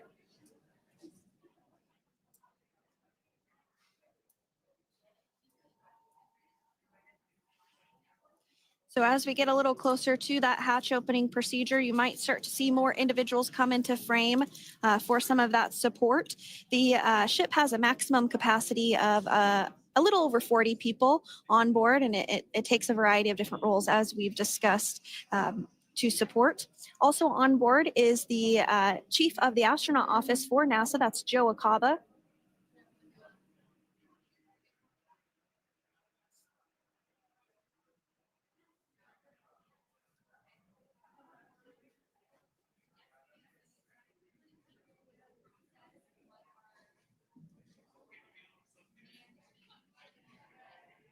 Now, while we are standing by for translation of the Dragon spacecraft to the platform there, the recovery platform that we see in the foreground, It is important to note that Nick, Sunny, Butch, and Alexander will be getting assistance from the recovery teams while exiting the spacecraft. This is the same process for any returning long-duration crew members. As you could imagine, returning to a gravity environment can wreak havoc on our vestibular system, which is responsible for maintaining balance and motion. Of course, safety is our number one priority with this operation, so we'll see the crew members helped out of the spacecraft one by one, and they will be assisted the few feet to the medical quarters aboard the boat. And on board Dragon are three veterans space flyers. That includes Nick Hague, the commander, as well as Butch Wilmore and Sunny Williams. Alexander Gorbanov is completing his very first space flight on this mission, and he completed 171 days in space along with Nick Hague.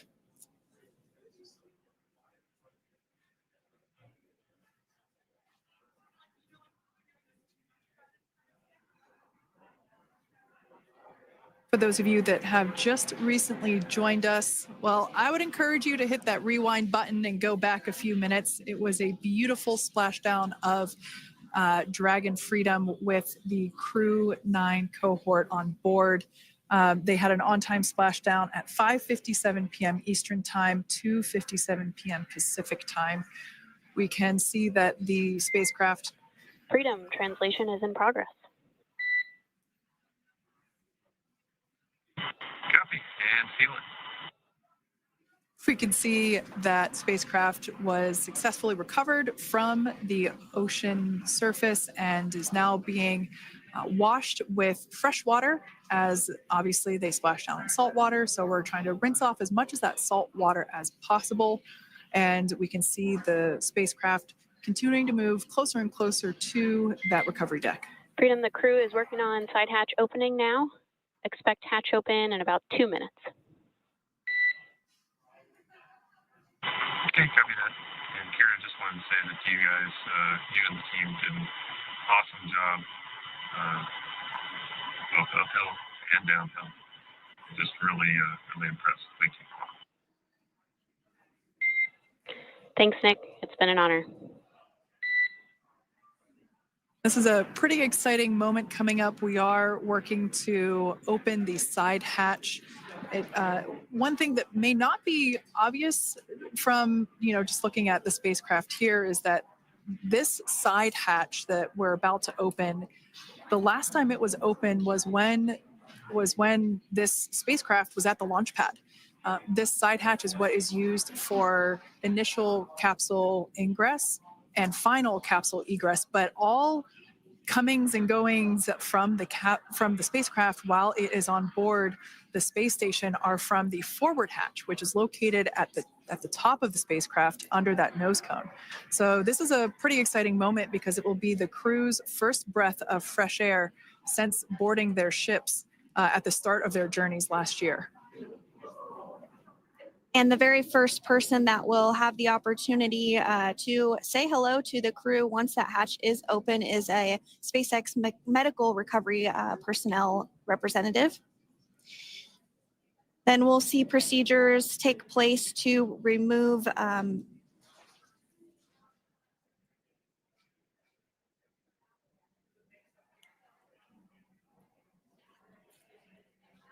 the footrests of Dragon. That will just help the recovery personnel get a little bit more room to access the crew and help get them out of the spacecraft.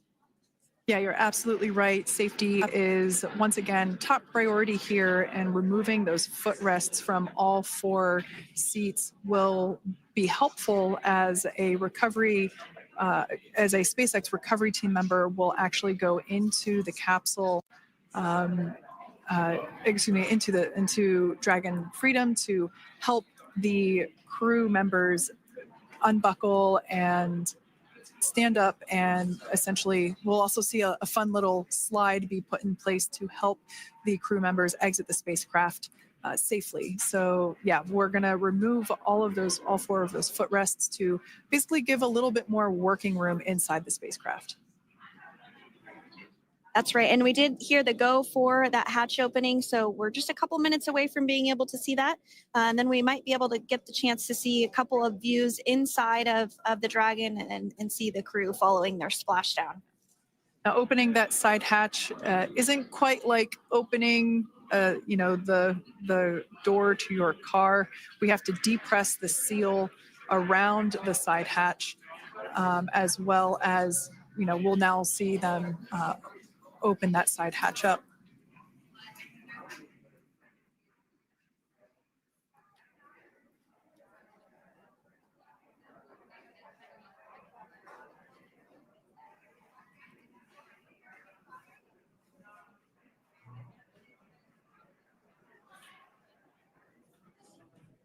And there you have it. The side hatch is open for the first time since September.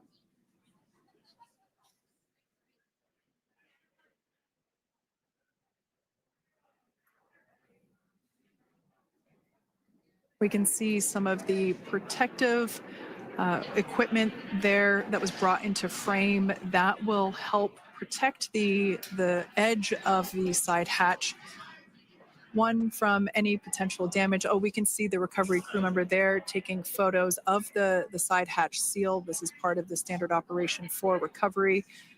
These photos will get saved into our procedure. We'll then install that protective frame around the side hatch. This helps to ensure that the side hatch itself, the edges of it incur no damage while crew members are coming out from the spacecraft.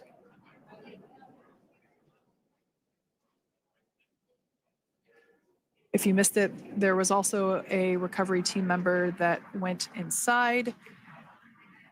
So there are now 5 people on board the Dragon spacecraft.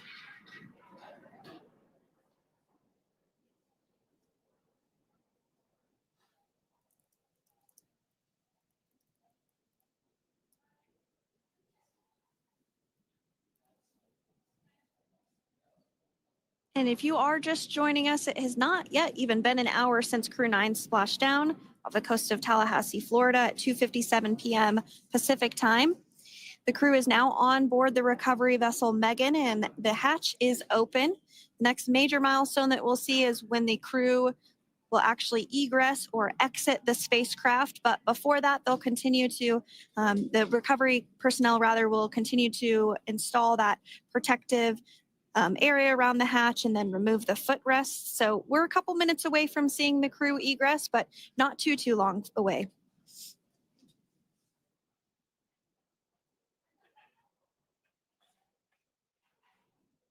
We'll probably see those footrests being handed out here in the near future, as I mentioned before.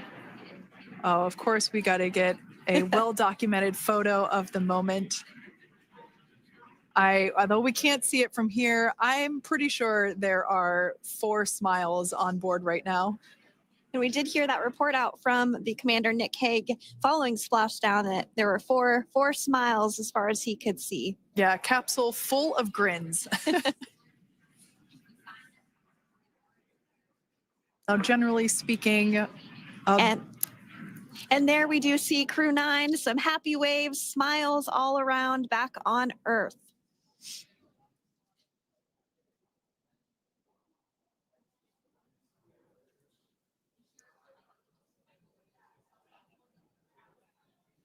Generally speaking, we have the individuals in the 2 center seats of the spacecraft exit first. You might hear us refer to this as the exit process as egress. It's just another term for exiting the spacecraft. Generally speaking, we most of the time have the 2 center seats egress first, as it makes moving around inside the capsule a little bit easier.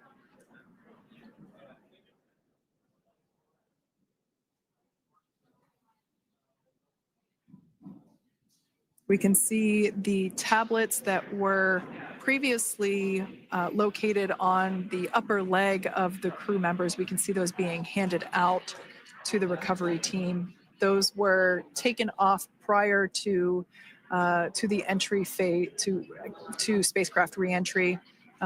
Those had to be stored and secured prior to dynamic operations.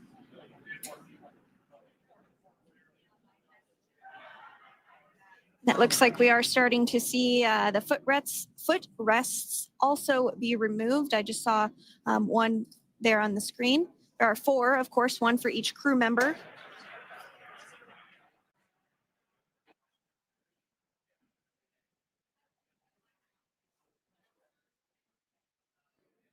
Those footrests are made out of carbon fiber and are actually sized appropriately for each crew member, as everybody has different measurements and different leg lengths. Same goes for the armrests and the bucket length of each seat. We size those appropriately for the crew members and to ensure their comfort and safety. I believe we just saw the little ramp that is used to help slide the crew members out from inside the spacecraft. And once the crew does exit Dragon Freedom, they will be placed on to a stretcher to go to a medical bay for medical checkouts. This is standard procedure for all Dragon spacecraft flights that Splashdown crewed, as well as for our Soyuz spacecraft that land in Kazakhstan.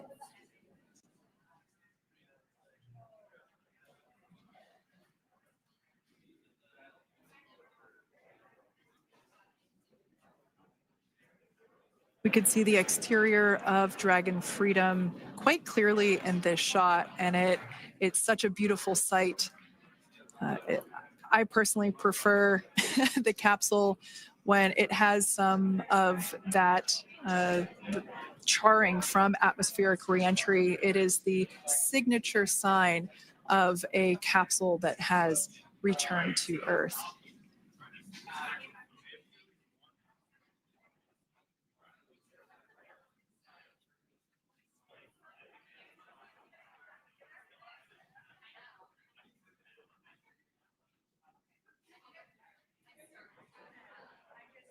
Continuing to stand by for our first crew member to egress or exit for Dragon Freedom following their splashdown at 2:57 p.m. Pacific time.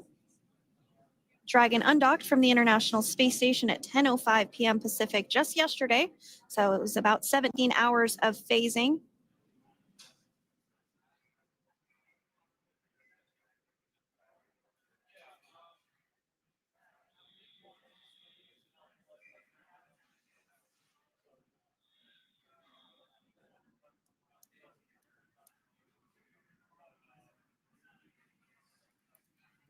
And while on board the International Space Station, Crew 9 contributed to 900 hours of science, over 150 research experiments and investigations, making great use of the microgravity lab of the International Space Station, which celebrates 25 years of continuous human presence this November.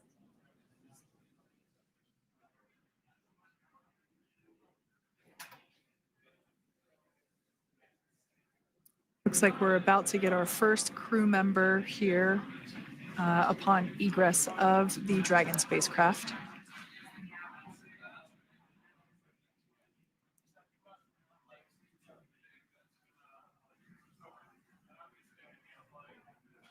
So we are standing by for that egress. Outside of Dragon, you do see one of those stretchers. This is the expected procedure as the crew will be taken to medical facilities following their exit from Dragon.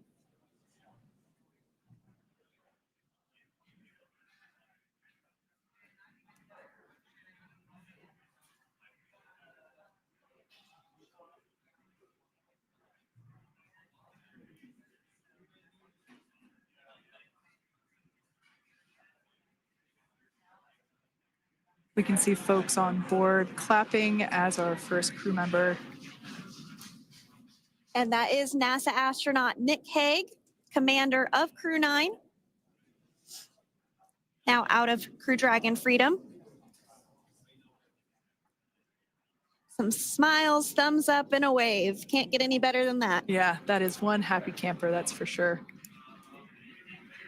As we said before, it is standard procedure for all of our long duration crew members to receive assistance upon egressing from the spacecraft. We basically help them move off of the recovery deck and into the private medical quarters for their initial consultation with the SpaceX flight surgeon. So we'll see that take place for all 4 of our crew members today.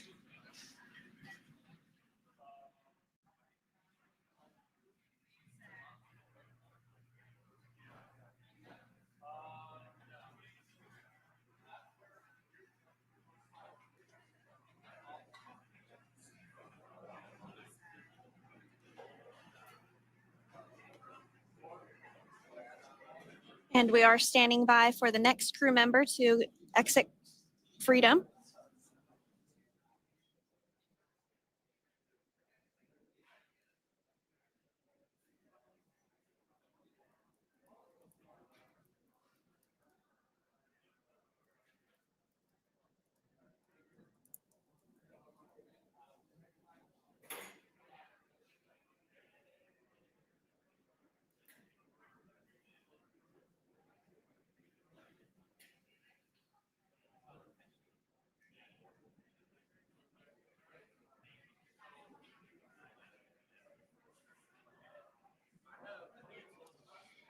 Next up out of the capsule, we expect Roscosmos cosmonaut Alexander Gorbanov.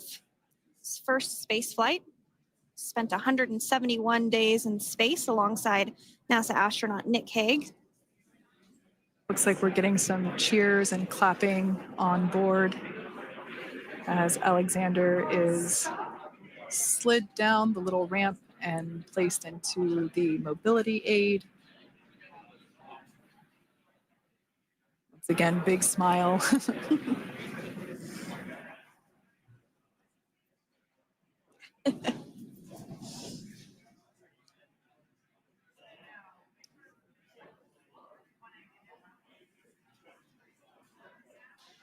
Now, the 2 crew members remaining in Dragon are NASA astronaut Sunny Williams and Butch Wilmore. They completed 286 days in space. One of the remaining footrests being removed from the Dragon spacecraft.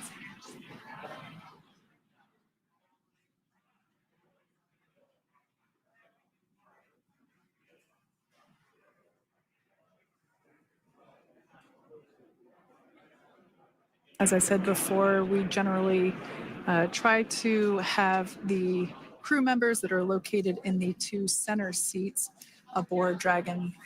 And we like to have them egress first if possible, as it creates a little bit more movable working room inside the spacecraft. There is a recovery crew member inside that is helping all of our Crew 9 crew egress or exit from the spacecraft.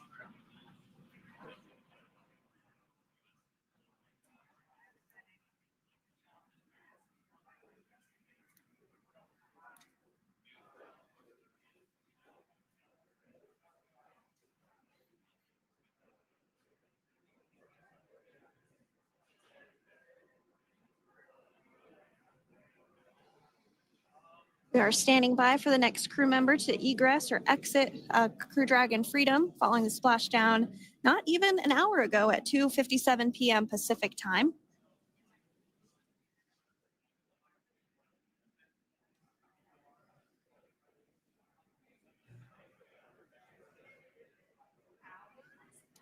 Really have the recovery operations down pretty quick at this point. Yeah, it's pretty incredible to think that, just 5 years ago when we were doing the initial demonstration missions of the Dragon for Crew Dragon, that now we're under about 30 minutes for, to retrieve the spacecraft from the water, and just several minutes here while it's been on board, and to get everyone really to get that side hatch open.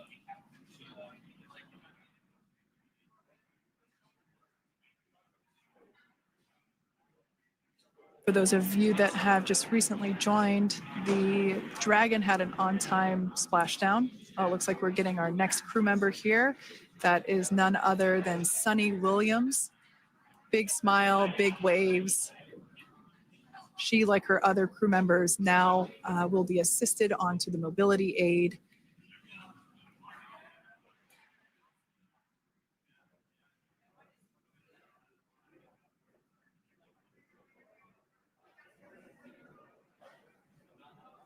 There we have it, some waves, some thumbs up, and some smiles. Definitely seems to be a theme among all recovery operations. Absolutely. And of course, that leaves NASA astronaut Butch Wilmore inside Dragon in seat 4.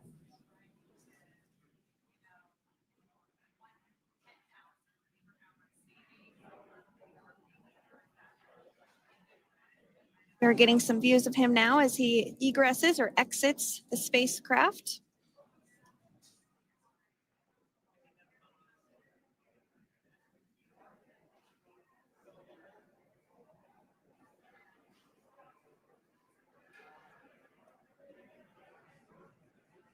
Once again, some elation and cheers there from Butch Wilmore. As we mentioned before, returning to Earth coming from a microgravity environment can wreak havoc on the body. So it is customary and just standard procedure for all of our long-term space residents to get assistance once they are back on board the recovery vessel.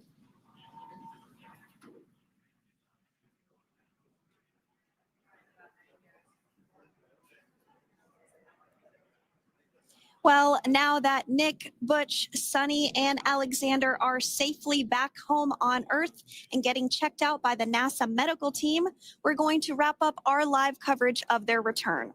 The Crew 9 mission began a little differently than usual since Butch Wilmore and Sunny Williams were already aboard the space station when Nick Hague and Alexander Gorbanoff arrived on the Crew 9 spacecraft in September.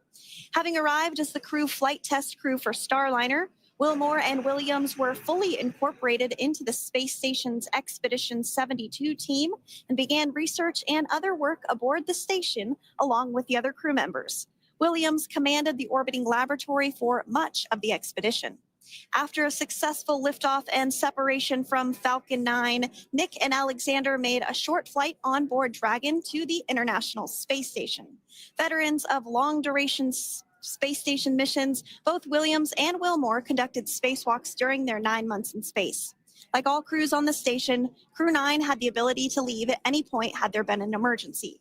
With their full duration mission coming to an end, the crew began packing up their personal items for their return to Earth about a week ago and worked through tasks and shared lessons learned with Crew 10 teams as they arrived a few days ago.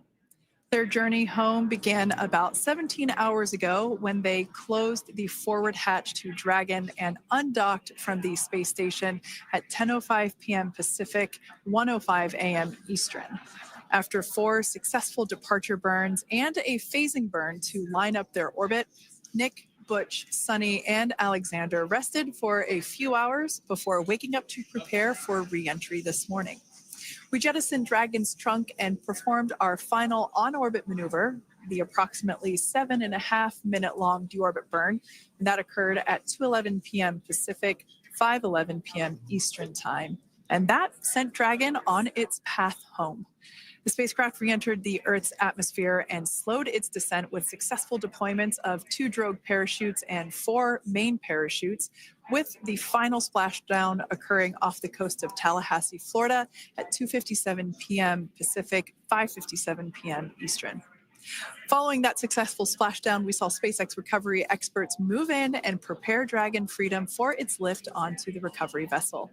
And just a little less than an hour following splashdown, we saw Nick, Sunny, Butch, and Alexander make their way out of Dragon and into the recovery ship's medical facilities, safe and sound.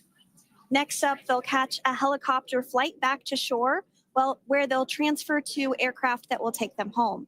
The astronauts will take a NASA plane for the short flight back to Houston, where they'll be reunited with family and friends to bring an end to this mission.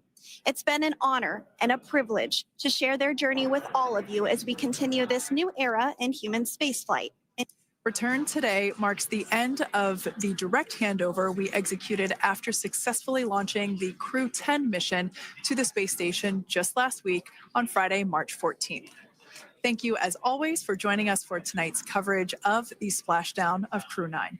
Remember to follow SpaceX on X and NASA online and on social media for updates for the very latest on crew and cargo flights to and from the International Space Station. And we'll continue to share the progress of Nick, Sunny, Butch, and Alexander on social media as they travel back home. We do also have a post-splashdown media briefing coming up at approximately 4:30 p.m. Pacific, 7:30 p.m. Eastern, where leadership will share a final update as we conclude this successful mission. So from all of us at NASA and SpaceX, welcome home, Crew 9. So long.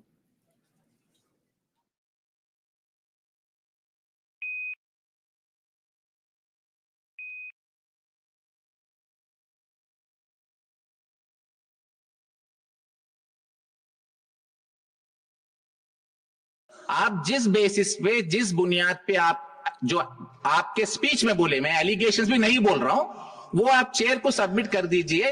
The House will take a decision after taking a decision. It's very fair. I think it concludes this issue.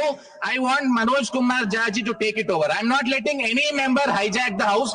Sir, I am running the House. Manoj Kumar Jha will speak, and the time will start once again now, sir. Thank you. Thank you. Thank you, Honorable Deputy Chairman sir, Vice Chairman sir. पूरा तारतम्य ही टूट गया health और family welfare की बहस में. कहा तो हम ये सोच रहे थे कि शुरुआत एक मिनट सर, इनका टाइम अभी से शुरू कर दीजिए. आप यहां से शुरू कर लीजिए जी. तो कहते हैं ना कि कुछ कटी हिम्मतें सवाल में उम्र, कुछ उम्मीदें जवाब में. तो मंत्री महोदय 2 लोग थे यहाँ, तो अपनी बात वहां से रखना चाहता था.